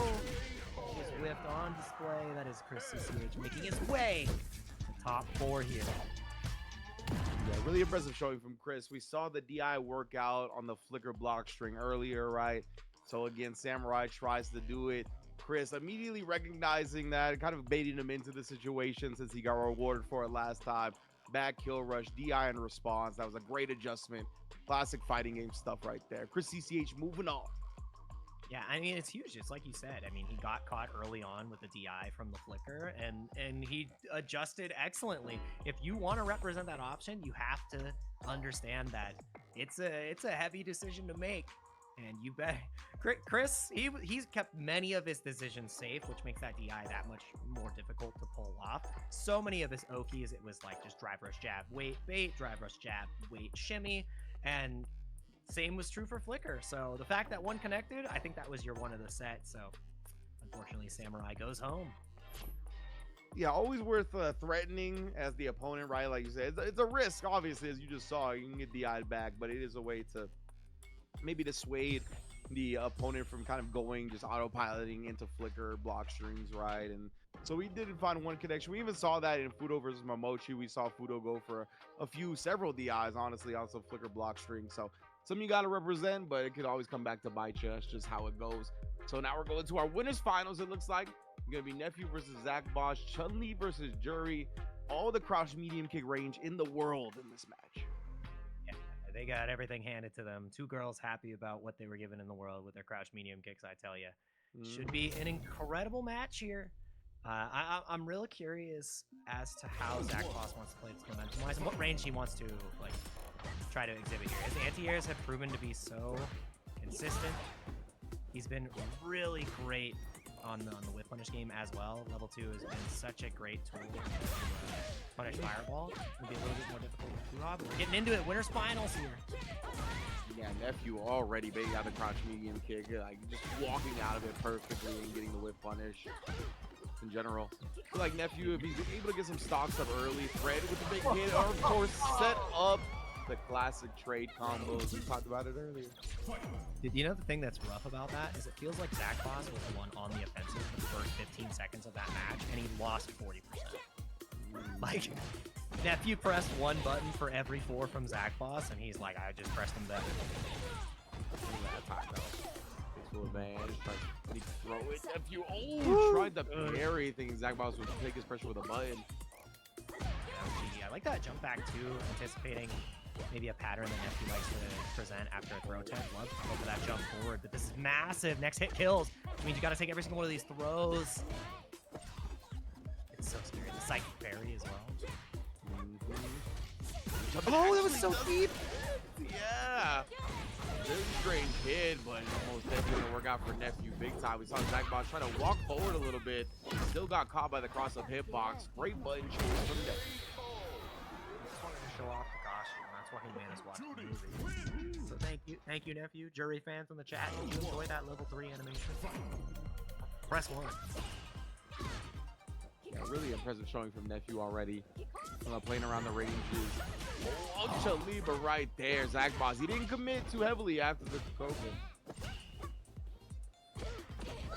Just keeping him locked in the corner. Zach Boss has been so damn strong in these challenge points as well. Nephew is not getting away with any fake strings. And there's the medium kick coming out. You're not going to get those free stocks. He's gonna pop over the reversal there. Oh my god, the driver stand medium kick barely connects, but Zach Boss, and nice punish as well. Optimal meter game with the throw.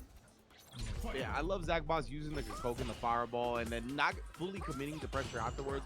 Nephew is one of the best players in the world at perfect parrying projectiles, so he's off and ready to check the pressure. That was really good in the last round. Seeing how when he qualified for Capcom Cup last year, his ability to just, you know, I would say neutralize DJ was incredible just because of the double jump parry ability. So yeah. He's ridiculous when it comes to that aspect of the game, and a lot of aspects of the game for sure. Oh no, thought he was close enough to get the throw off.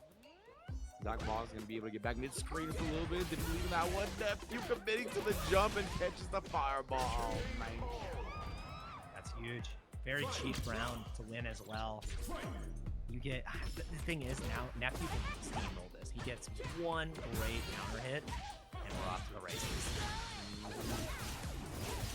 I like to spend on level 1 here. I mean, it gives you the ability to go into the Feng Shui engine to just make this pressure that much more unrelenting. And there's massive into the level 1. Nice. I like that. Over. Oh, the Zach Boss! He went for the quick surrender, but he messed it up. No. And then the level 2 that's gonna drain. Yeah. Feng Shui hit, took the full bar. Gets the level 2 super. Now he's stuck in the corner. What a block on the cross up though. That was an anime defense. I'm not gonna lie. Yeah. Legit. Nephew is just going at it with the drive rush, but wait, not enough just yet.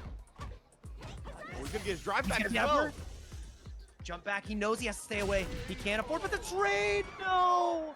I don't know if he was going for air to air. Maybe he just missed the up kicks. Input didn't get charged in time. Oh, brother. Now wants to do the cracks a little bit. Now reaching early. Nephew baiting out the throws, using this pressure as well. Slightly out of range. Beautiful stuff from Zach Boss. Thing is, now you're up against the wall. It's a 2-0 lead for Nephew. You are the challenger here. This guy's been here multiple times. He's taken down all the names in the West Coast, some of the best names in the entire world. And you are not in the place you want. 100% Nephew coming off the victory in mix-up again just a few weeks ago. He tries the dive kick. Well, yeah, it was ambitious, but Zach Boss leaves her at a little bit of an awkward angle. Wasn't ready to follow it up with something in range. Nice jump dive kick that answered excellently in burnout. Not a lot left, but the Feng Shui comes through again. It doesn't have DI to combo into, so he won't burn him out here. But I was gonna say, yeah, it's inevitable. Tries the anti-air, but it was too late. Nephew set point. One of the weaknesses of Chun's right there. I mean, it's just that sharp angle that Jury is able to access. Makes it so damn hard to survive in the corner in that situation. Nephew just showing a masterclass of what you can do with this character. $1 million character, by the way. Only 2 of them. Beautiful timing from Nephew. Slide walk up into the crotch medium kick, catching Zach Boss, trying to put a wall up. Sneaks in for the throw after establishing that walk forward button before. Just so Ooh. good right now from Nephew. Big cross cut as well. The corner tax is in full. Counter and confirm as well. The recognition is so good. Yeah, still safe. Oh my goodness, still slugging it out though. That's not gonna be even in burnout. Nephew level 1 here with the stock. It's enough. 3-0 grand finals winner's side for the boss. Yeah, Nephew just, I mean, there's a reason this guy has been top 2 in the West Coast for almost like 5+ years now.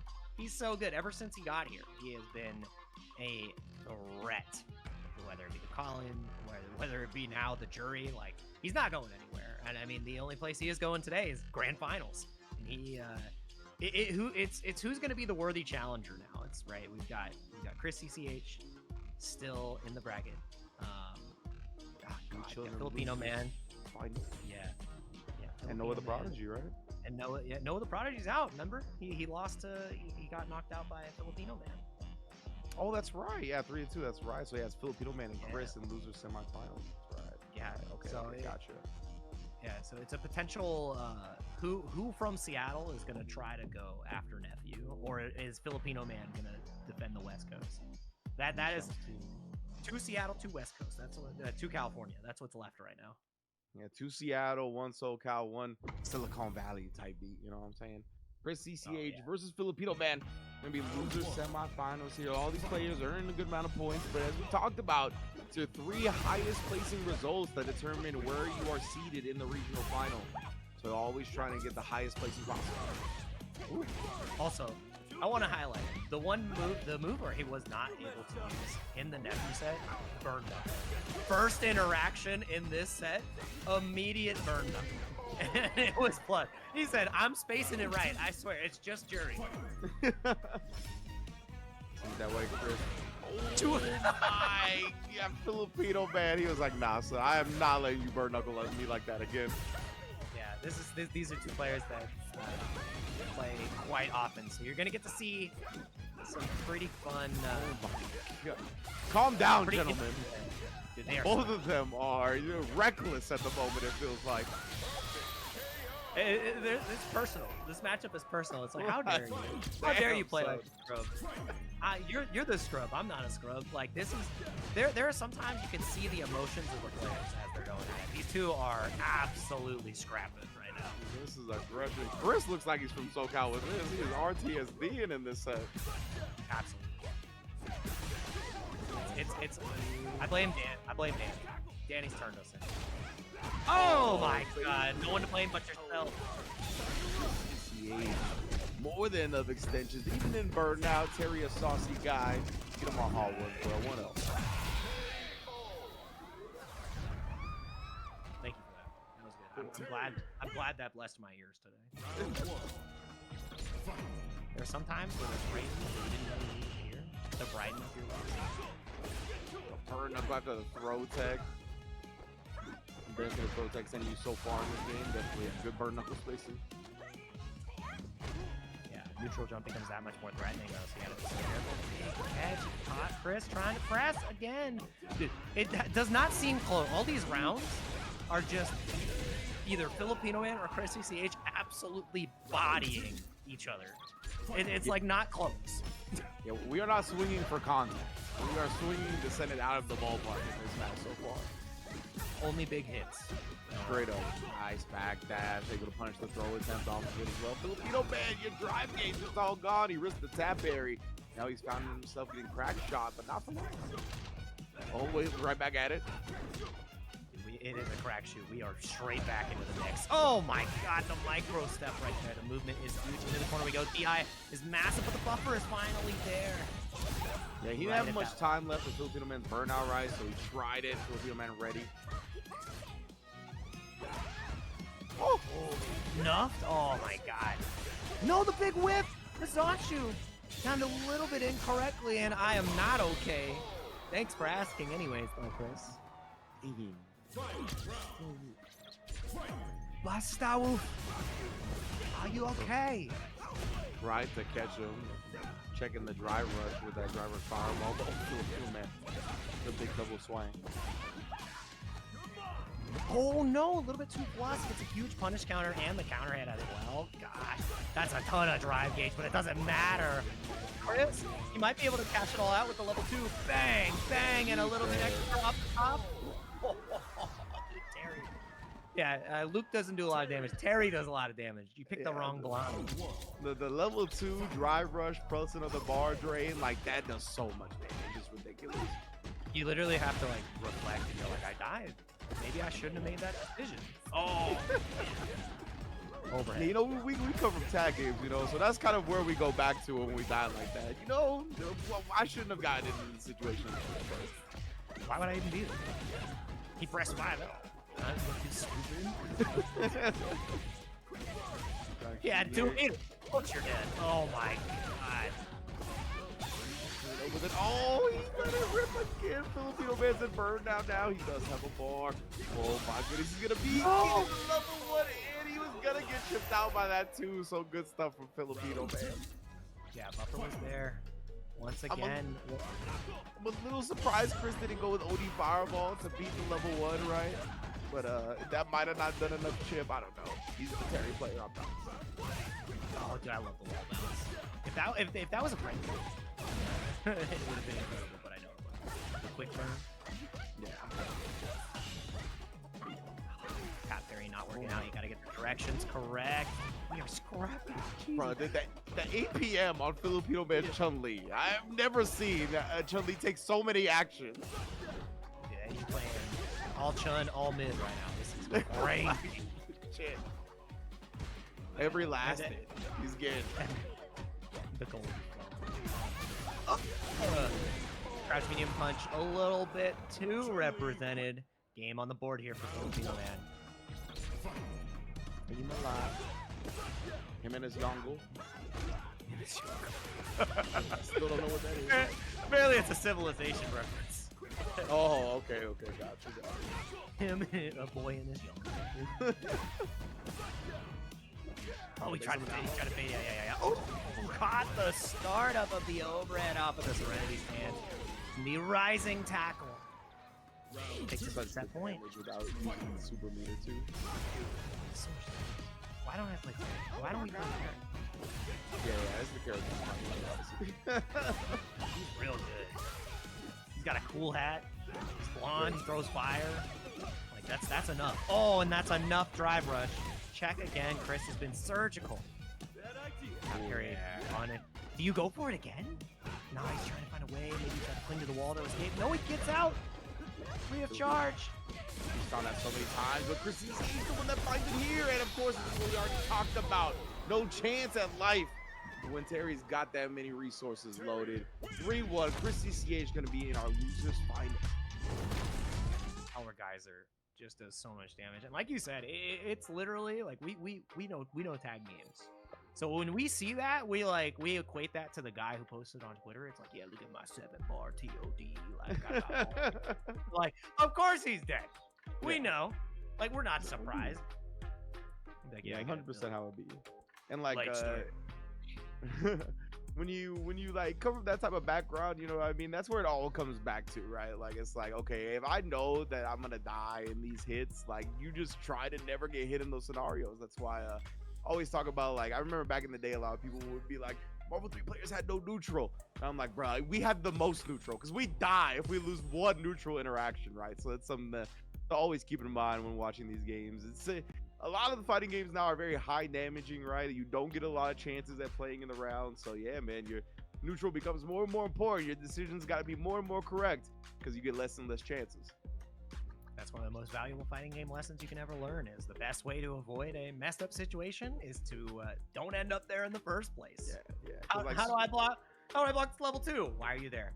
Yeah, like so many things, especially in grimier and mix-up type games. Like, you're not gonna block things reliably, right? Like, you're not gonna win scenarios reliably. So it's best to aim for not getting put in those in the first place. But let's get into it. Losers finals. Chris CCH versus Doc Bowles. Getting cracked. Yeah, this is Chris this is the true king of Seattle versus the rising talent, I would say. Chris CCH versus Dak here. And I mean, every tournament that Chris has shown up to in the Pacific Northwest, he has won. -1. And that was a loss to Dr. Danny Pham playing Zangief. So, you know, Grappler's got to get something. Yeah, I think Ed does pretty well in this matchup just because, you know, Chun-Li is usually the one that's bullying people with her range and walk speed and whatnot. And Ed can fight in that range where she likes to be or where she could be even uncomfortable even. Yeah, and that's what makes it so much harder. Like, Chun has to approach this matchup a little bit differently, play a little bit more for the Kikoken as well. And it's hard because he also has, you know, a similar, you know, style of fireball. And your supers aren't as reliable to punish that style. Dude, this scaling sucks. Yeah, Chun-Li was just taking hits to the dome and just living through them. Some Hokuto no Ken damage. It's like, huh? I hit him 48 times. The bar didn't move. Oh my goodness, the driver's fierce is connecting. So that, you know, I do mention, oh my goodness, the Sanchu. No. How did it just not connect with the forward heavy? He did it again. Oh, he did it again. I guess this is intentional. This is tech. It's deliberate. Yeah, this is apparently tech. He just low profiled that twice. The regular and OD version. Ringe, my mind is expanding. The neurons are firing. Oh, the whip punishes are firing as well. I'm going to replay takeover with the hitboxes ASAP. I need to see that bad boy. That's crazy. That was incredible. We need our reporter on the street. Tech guy, go to training room. Oh, he's trying to catch him. Oh, instant air overhead. Sniper. Kobe would be cool. That is the mama round ender. Many a rings. See right there, the counter drive rush check attempts has got one of the best ones in the game because of that. The drive rush and the flicker. His ability to just like shortstop his momentum, it's very difficult to deal with, especially when you're fighting someone with neutrals. Precise and clean as a Well, yeah, we talked about, right? A lot of people like the drive rush back throw out of the corner. That time he switched to the strike. You saw Zach Bosch try to avoid the throw. He's playing a little bit closer here now. He's realized that Zach wants to go to that Kikoken style game, so he's playing. He'll chuck a couple fireballs, get into that stand medium kick range, stand medium punch range, and then go right back in. But now that Zach has overextended, drive gauge is rough. Definitely looking not healthy at all. Zach Bosch grayed out. Does jump on the flicker string though. Recognize that Chris is gonna go to that one. Made him pay for it. Good stuff from Zach. A round absolutely needed. And that's why, I mean, that's why he's been playing that range and being okay to let the Kikokens fly, because now Charge Flicker becomes that much more potent. And that's the starter you want, isn't it? Yeah, absolutely. We saw the anti-air starter you'd want to Chun-Li, but no, the combo dropped with the initial hit. Fortunate error from Zach Boss, but we're finding our offense anyway. Woo! Next strike kills, you have to take... No, it's not enough to kill. So now the throw becomes that much more deadly as well. You really don't want to try to parry here, and he does. That's the Seattle drive rush. Tap parry immediately into the OS. He's buffering. Oh, what is he checking? No, he missed. Yeah, he try to jump or back. That's something. We even see the counter hit on the tech, but commits to the blitz. Perhaps thinking Zach Boss was going to try to press immediately after his string ended. But the patience was there. Not even the -4 OD Burger King.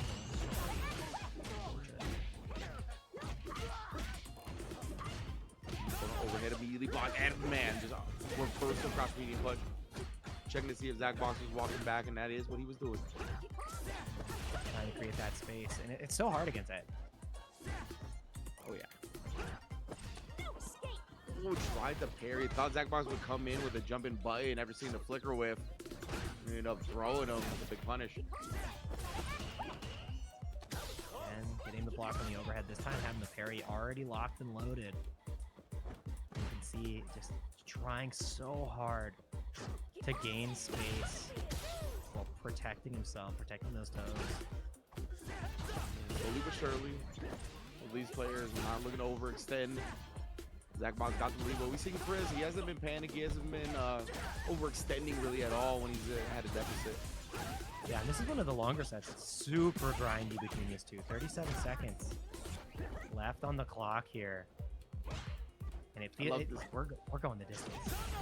Oh, actually connected the same medium kick. That's huge. Gonna give him the life lead now. Corner is here. Chris CCH, a couple of throws. Oh my god!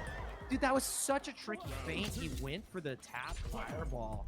So you're thinking, you know, potentially follow up. Am I gonna jump? Like, do I go for like a whip punish? Because you want to perpetrate that fireball to get a huge win there. And the DI is just such a strange timing. I don't think I've seen that. Yeah, it's very hard to get a read on that. So in general, I'm loving the way you can tell the familiarity between both of these players. Like the way in the last round where Zach Boss was very low on drive, but he was making sure he didn't just retreat. He would like take these moments of aggression to not be linear, but Chris CCH sniped exactly one of those moments.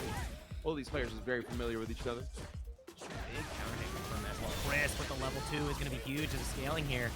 Not exactly what you want, but with the right extension, oh my goodness. I love that. All the routes of his dagger tricks are on display. And Chris, it just feels like he's got a combo for him. It feels great to find that flicker. That's what's dope about characters like Ed, right? Like, you got a combo for every situation damn near. It's just up to the player to make sure you process that in time. And Chris definitely used to this character now to where he can pick them all out perfectly. Exactly, and that's what, you know, separates the good from the greats on the Eds. Like, you need to have that, all those layers. You need to have every situation mapped out and ready on a dime, because it just makes you that much more lethal. I'm sorry, that was great. Stayed crouching, protecting the buns. Oh, but Snipe that gave us the immediate kick. Chris CCH puts himself on set point. Buns were not protected. Not that time, neither of them. Chun-Li. Again, crouch medium kick, catching Chris, trying to get this forward momentum and represent the throw a little bit more, become even more threatening at that space. Overhead finally connects. It's taken 4 games. Yeah, Chris is in timing that time. That's why he immediately wakes up with a button. No delay there. Again, though, what happened? Zachbot's not competing heavily. He's saving it. The thing is, you die to OD reversal. He's gonna play this fireball range. You have to be so careful though, because you know the buffer is there. Serenity sees he's not dead yet, but you can chip. You can guarantee the chip. You know he's buffering the anti-air. Staves it off. Yeah, Chris CCH looking to jump right there to maybe catch Zach Boss trying to chip out with a fireball, right? But good discipline from Zach Boss, not throwing anything. And I like that he established the lead immediately, and he says, I'm going to play right back at this second, not second range, fireball range. Oh, fireball. And flicker, yeah. He says, please throw it. I would really like that. Oh, yeah. That was huge. Punish kind of harder. You're going to the point. You can afford to take one throw here, really. God, but what's it going to be? Oh my goodness, he just attacked his drive gauge, assassinated the rest of it. Even juggles down, would get the extra damage, and you're done. That is chip territory. Chris CCH in grand finals.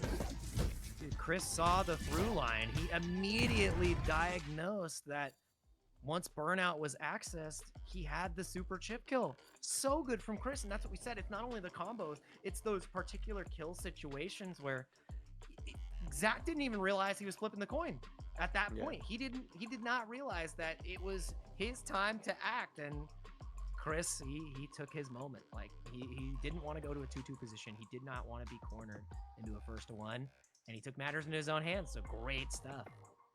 Yeah, with characters that can really deal out significant drive gauge damage like Ed, there's moments where we're so caught up trying to look for the next moment of mind game or decision making that, like, we don't even realize that all of a sudden the drive gauge is just getting assassinated, right? He's just piling on the drive gauge damage, and that's kind of what it felt like to me in that moment from Zach Boss. Because in those situations, we've seen players like, especially like Crime and Blas, like to do this, where if they're gonna get burnt out by a block string, they'll just drive reversal, right? Like screw it, I'm gonna get burnt out anyway. I'll just use the drive reversal, get you off me. So in a situation like that, it felt like Zach Boss could have used that, but it's just tough sometimes. Like all of a sudden, the drive gauge damage is so significant from a character like Ed, it catches you off guard. So grand finals, Chris CCH and nephew, let's get it popping. And we're getting right into the action here. Wouldn't have it any other way, man. This has been an incredible tournament so far, Ringe. Yeah, absolutely, man. Now we're getting the run back here between these two. With the Terry back on display, we saw that it did not work out in the first run-in, but back on the screen. Let's see if he can do it the second time around. Yeah, I wonder, especially because it feels like Nephew's like the walk speed and the range of these certain normals is giving him an issue. I wonder if Ed is not worth experimenting with, but right now, obviously, he's gonna know better, and Terry is what's brought out. Nephew, however, still off to the races. Yeah, I want to know what he's able to do here. Obviously, the Terry there's a rhyme and a reason. The anti-airs are going to be better. You get a ton of damage, and you can feel confident that like you kill Jury before she can really get the ball rolling. But Nephew is so lethal in this character. Actually, not in time enough to punish. Yeah, Chris. Three? Oh. Whew. There was more. That's the scary part. After that OD crack shoot, he's like, I got more. There was a rising tackle. Oh my God, Nephew gets his fears baited out. Chris knows the buttons he's got to play around. Then the reach as well. Look at his health bar. Yeah, like literally one hit away now from death. One significant hit, no throw, but that will be enough. Double driver's cam is not going to do it. Save the meter for the power geyser, of course. 1-0. Yeah, that is one of the reasons you would play Terry here, because while Ed has such great neutral control and really walk you down and play it slow, this is a different Chris that we're seeing, right? Like, that was 2-touch, guess for your life, right? Like, that's, you play anime games. Yeah, legit. You're like, wait a minute, I got hit by 2 medium starters? This is ridiculous. Oh, I love that back dash. Oh. So, smart spacing masterclass. If you need to watch the tapes on how to beat Terry, you gotta look at Nephew. We mentioned earlier, right, like Grotech pushing the character so far in this game, that's pretty much opening the door for Terry to burn knuckle. It's inviting him to do it. You called out the jump as a counter, and if you see the backdash as a counter, great stuff in there. Yeah, the layers we're able to see. He's gonna burn out here now too, which is massive. Chris does have the meter to reverse. You can go for the level 1, but blocks the first safe jump overhead. Defended as well. No way. Oh, you can't cancel. He was in the crack shoot. Uh-oh. Another DI for your troubles. Corner hit. Yeah, he tried to press something after. I don't know if it was like DP that didn't come out or what. Good parry. Yeah, too far for the back throw, I think. So he's gonna take that punish. No way he gets the trade combo. The flaw was still there. No way. The insurance policy paid off for once. Inside, that's a progressive catch with the drive rush jab as well. Chris tried to escape, but there was no pass. That was incredible. It all started off of a counter hit confirm, and that's a trade combo as well. Nephew is just so good at finding those. Like you think that it was an advantageous situation for you, wrong. It comes from the Jerry West lineage, RIP. Oh man, Chris, what a micro walk back down back. Almost got caught. I love that whip punish as well. Realized that the normal wasn't gonna get there in time. Just realized the burn knuckle as well. Plus frames. Has to keep the momentum on to Nephew here though. He's got a lot of time to play with. Here's the thing, what a perfect parry! It enables him to find the crouch strong. Level 1 should do it here. No, he doesn't even need it. Oh, dude, this meterless damage is nuts. Yeah, that ending rising tackle does such a significant chunk, man. Both of these players so impressive at perfect parrying projectiles and so immediately checking the pressure. And that's the level that you have to be at. You are in the grand final. If you are trying to fight against the best in the world, you have to show that layer of discipline, that layer of study. The work has already been done. We're just seeing the beauty on display. I don't think he spends it. Yeah, not quite yet, right? He doesn't want to save your resources, but Nephew catches him on the drive rush. Chris tried to check the pressure. Oh my goodness, willing to press again. And that's gonna kill, brother. One crouch medium punch at the level 3. You don't live through that. 2-0 already for Chris CCH. Well seasoned in the single hit confirmed department from his time with Street Fighter V, and it's just like riding a bike. He finds the single hit confirmed there to put us at a 2-1 position. Chris trying to set up a reset. I'm surprised the Nephew got hit there. It looked like he was going for the bait. He went full run on the drive rush, so good stuff from Chris. Maybe got a little luck there. Chris, I think he just felt like Nephew was gonna try to take big advantage of that burnout. Was ready to risk it all, and it paid off. out excellently. Nephew has been so good at this defensive layer. And the crack shoot is massive. Brother. He's going for the, he's trying to burn it. Indeed. Right, went forward after that time. Half a bar drained again from the level 1, keeping Nephew constantly low. Big Fear says he had to get that drive parry out to save his meter. And look at how it's paying off, actually. Level 1, he knows he's not going to kill with the double drive rush combo, so he's going to end it there. He's not burned. He burned himself out. The crack shoot comes out. It was huge. Nephew knew it was the only menu option, but it's still connected. He's trying to get away. Uh-oh. He's burnt. Level 1 is there. Does he do it? Fireball's there. Does he chip? Oh, that was so smart. He kept him locked down with the fireball, so the level 1 never had a chance to make an appearance. And the forward movement, the horizontal reach, it was so good. Man, yeah, the extended blocks under the fireball, I have to imagine was the key difference as well to actually keep him locked down. Man, that was wild from Chris. What a recognition, honestly. Yeah, oh, he tried to get it again. And you see Nephew now changing up his timing, and he realizes that the perfect parries are going to be there, so he's trying to bait out and get the whiff punish on the potential perfect parry punish. We're on layer 4. Oh. Nephew's showing a lot of respect to the skills of Chris. That fierce, he wanted that optimal range. Knuckle just walks away from it this time. Chris got caught reaching a little bit. I think he was nervous because that burn knuckle did not look that safe. No way, back throw is huge. A little bit greedy. Level 2 could eventually kill the raw DI. Resets the bracket. You know what we call that here in Seattle? That's a Danny DI right there. Danny immediately in chat. I'm not making it up, I promise. That is a very interesting technique. The thing is, when Danny does it, it always whiffs. But when everybody else does it, it connects. So that was good. Incredible first set. Chris CCH with the damn thing, resetting the bracket. So we all knotted up now. 0-0 going into our grand finals reset. See how it all plays out, man. Obviously the Terry, like we said, didn't work out in the top 8 before grand finals, but huge here. Already reset the bracket. We'll see if Nephew can make some adjustments in return. Yeah, and I mean, I love what the Terry's doing. It all comes down to the stopping power, right? Like, Nephew never really got an opportunity to get his game plan going. The shimmy was massive, and now strike kills. You have to take these throws and be happy about it. Oh my god. Chris trying to play the hell out of that fierce too, but Nephew did not flinch.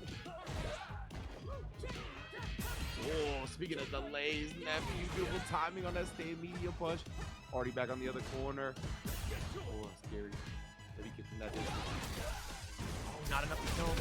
DI does come through, and Chris, deer in the headlights. First round of the reset goes to Nephew. Tough, right? Yeah, Chris couldn't respond with his own DI, would have died from the damage taken. Takes the corner carry, but gets right on out of the corner. Nephew, unafraid to head to the sky. And Chris still representing the burn knuckle after the tech throw, and this time backdashing to beat the throw outright. Oh, and the I think he could. No, he's not going to be able to kill here. He wants to save the meter. He's thinking about the longevity of the rounds. Yes, the first round may be good, but confident to close this out with less resources. No way! Willing to use it right there. Great awareness. Just a match of knowledge, knowing the fireball not going to be the move. The stop sign stand here hurts so bad every single time. Spacing trap right there too with the stand like that. The cross cut super deep. Jesus. Into the corner you go. Hell yeah, for the back throw. Yeah, Nephew used that a lot, like the fierce into the straight throw. Again? But right now, Chris is again checking with the projectile perfect parry. Mistimes his throw. Oh, tragedy has struck. Nephew now gonna get a big CA. It's gonna burn Chris out. This is a wide open game now. Yeah, the lifeline has been established. The thing is, you know the buffer is there for Chris. Every single food hop could potentially be a level 2. And you're telling me the tick burn connected? I believe He just kept delayed it. committing. Yeah. Delay was ever so subtle. Makes it that much more difficult. Do we DP? No, we go with a tap parry. Uh-oh. Perfect parry from Nephew. It's going to be the back throw. Goes into that time. Oh, waits again. Catches Chris trying to parry up. Catches him trying to skip the corner as well. Not going to happen. DP's through the DRC. Oh, he dropped it. Could have got a little bit more of an extension. Dash forward. What? Dash forward fierce. The dash is a lost art in Street Fighter 6 because we have drive rush. But man, it could definitely catch you. And what a whip punish right there on the fierce as well. Chris is cooking. We caught him lacking. That's the thing. The dash is just so potent. And like I said, that's a skill from Street Fighter 5. Like that's all we had. That's all he had. Oh my god, and that's all shoot, bro. You got one more guess here in the corner, Neff. Before people tested your drive rush checks, they tested your dash checks in Street Fighter 5. Like you said. Oh, 3, that is gonna burn Chris out here. Great awareness from Nephew to go into the level 3 before he can recover more meter. Pow. Level 2 raw will kill. That's what's scary. Every single hoo-ha is another risk. And the buffer again! Single hit confirm with Nephew's name on it. These drive rushes. He's been so consistent at checking these drive rushes. It becomes that much harder because Jury's drive rush is one of her best tools. Like she's so good at, you know, setting the pace in neutral by just being very belligerent with it. Like you be resilient. You want to keep doing it. Consistency is key. And Chris has just been undeterred at all ranges. Whether it's max range, close up, these crouch strongs have just been stopping. My man Chris spent everything. He emptied it. He was investing in Labubus with that one. The crane game is fully loaded. Is Nephew gonna capitalize? Is he stepping up to the plate? Man, said my bank account is gone. He got that drive gauge immediately back though. All it takes is 2 delay techs. He almost burnt again. It's like he's addicted to spinning on Labubus. Look at this. He's about to be burnt out once more. Not quite. Oh, he's not burnt. No way. Okay, yeah. No, whoa! Couldn't juggle with the DP though. Just missed the mark. Good. No reach from Nephew. You gotta be careful. No whiff allowed. You know that level 1 is being churned. He's about to build the level 2 as well, which makes him that much more threatening. Drive gauge is about to be back. The sweep. I'm so scared. He's not strong, but he gets his meter back. So he's gonna force the issue instead. He's about to burn him out. Oh, he went for the negative into the reversal. That was so smart. Chris knew he had to press. But Nephew was on the next page. That tells me something though, man. Nephew had the advantage, drive and life, and was still willing to risk that. Like you could tell Chris has gotten to him a little bit. He wants to stop him. He's literally he's saying stop playing like this. That is what that decision is. Like I'm tired. Oh, backdash lives, but not in the way that Nephew can convert. Oh, neutral jump is massive here, and that's one of the things you need to show against the burn knuckle, and the bait is huge here. All he needs to do is spend level 1, put him on the board, stop the bleeding, put himself in a position to take us to potential game 5. And that's the first like neutral jump we've seen to punish burn knuckle. It is, yeah. Nephew hasn't been representing that option too much. We see more like backdashing to try to call out that spacing, more so the neutral jumping. Big risk paid off. You get a ton. That's Renko kicks are pretty strong. Very good. Like that fierce, but got sniped by the crouch medium kick. That's about very potent for both of these characters. You see Nephew return it in kind. Level 1 though, get off me. So close to burning, and that's why you see the OD geyser come through, just jab strings, a little bit more drive gauge off the top, but the level 1 is going to nullify that. He doesn't even need it. Massive from Nephew, 1 round away from taking this to a first to 1, a game 5 here in Grand Finals instead. Talking about the barber, a little more drive off the top, please. Oh no, the crouch medium punch and Liquid Nephew now a little bit more aware of what Chris has been looking to butter his bread with. Oh, how strong. Never mind, it's paying off again. Dude, ever present. Jab pressure, he does go for the throw this time. The shimmy has been shown so many times. So a little bit of a bait to drive the jab, but it doesn't matter. We're going to game 5. Nephew cashing out immediately, and it is one last dance for romance. Who is going to earn the most points? Who's taking that pole position in the second edition? 1 game to decide. Yeah, I've heard Nephew speak about this himself on stream, that he considers himself a little bit slower to adjust when it comes to fighting games. So giving him that winner side advantage, getting something like that, getting all these games of intel, you can tell it's huge. He's making some clutch adjustments here at the end. I think Chris is also that same type of threat, though. It makes him, he's so strong in the long set when he has the time to adapt to and adjust. And we're seeing that from both sides. The perfect period. We're back to layer one. We're back to what has given Chris so many successful ends. And you've got to have a lot of great decisions in order to survive your nephew. Pixel in a Dream about to burn out. How do you stave this off? How do you survive? You do not. Set point again for Chris. Tournament point. Yeah, it was just too much of a life deficit to overcome, really. Oh my goodness, tried the driver's check first. They had to block the fireball, so the check afterwards and the jab was too late. Now just walking it back. We're in the mid-screen. No punish on the sweep, though. Drive gauge and shambles for both sides. We might see a hold parry here from Chris, but he doesn't hold it long enough. Even lower on the drive gauge. The OD. Oh my god, we're both fighting. We're scrapping. He's burnt. The backdash into the Renko kick, the dodge proximity guard was so good. Oh my! Perfect parry on the burn knuckle from full screen. Nephew, ridiculous right now. Fantastic. Went for the bait on the level 1 right there, too. Oh my god, he's locked down, but this time the fireball doesn't come in. Chris, betting it all on this round, knows that he's out of burnout here. Gonna just dash forward, almost even on the life. A one strike will kill. Now it will most definitely. That's why Nephew just taking throws, still staying disciplined right there. Didn't flinch in the face of the shimmy. Watch for stand light kick. You know it's there. You know it's in his pocket. The crouch medium kick is there too. He's burnt though. He's gotta work a little harder. Strong buffer has been a comment to as well, but he gets caught reaching, and we are at the final round of the entire tournament. Let's get it. US Canada West. Oh my god. Solo on drive gauge, huge punish counter. Does he spend right here? No, he's just gonna take the knockdown. No reversal just yet, no crosscut either. The delay tech is massive against Nephew, even closer to that 3 bricks, but it's not gonna be enough. He's going to level 3 here, and he is. It's not gonna kill, but you've got one guess. You can't take a throw. You can't take an overhead. You can't take damn near anything. I think this might be it, Ridge. Gigantic lead. Nephew, how's he gonna weather the storm here? Shows off the perfect parry, but he's low on every resource right now, except for that super. Oh, no flinching in the face of the plus frames again. CA to buy him time. Crack shoot comes through.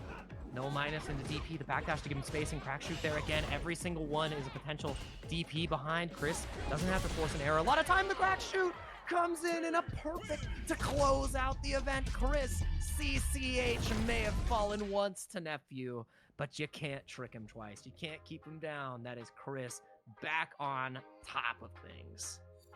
Very impressive showing from Chris CCH right there, able to take it from losing side grand finals, avenging his loss in the first place. Very impressive stuff, man. Really showed out some great adjustments and just overall change of game plan going into that grand finals. Really showed his maturation as a fighting game player, like lack of stubbornness, really willing to change what he had to do to win. Incredible stuff. Yeah, and I love that too. Both of these players push each other to the brink, and I mean, it was a storied rivalry all the way throughout of all of Street Fighter V. So seeing them, continue to have this, contentious match in Street Fighter 6 it's a sight to behold. It's what fighting games is about, and I mean, I'm happy that all of you have enjoyed everything that this tournament's been about for Street Fighter 6. I mean, top 8 was incredible. Shout outs to all of our top 8 competitors once again. The strongest that the West Coast has to offer, and a great preview to how they will perform at EVO. Yeah, absolutely, man. Looking forward to EVO most definitely, and the West Coast looking very sharp. Going to be fun to watch the type of damage they do in the brackets, as well as everybody else, man. Just in general, 2 World Warriors in the books now. Only 3 more to go, bro. 5 is really not that much to qualify for the regional finals. So you got to come consistent every time you get the opportunity to. See Chris CCH coming up big today. Nephew also with his second place. He has a great look. Yeah, man. Yeah, so many great talents rising here in the West Coast and showing off what they've got, and it's always a pleasure to cover the action with you, Ringe. I feel like you put good Street Fighter in front of us, and we're both gonna have fun. We both learned something new. We're gonna go hit the lab and see that forward heavy punish on Hazanchu. Bro, that was crazy. That was sick. We have like genuine excitement. It was like, oh man, we were the golden retriever that just got told they're going to the park. Like that, we're stoked, dude. Legitimately, yeah. So Yeah, man, always good holding it down with you. You already know, Jake. Hopefully we get to do it very soon because yeah, it was a while, like between now and our See you last next. one. You know what See I'm you next saying? year, man. Yeah, like it was a while. So hopefully we get to do it again soon.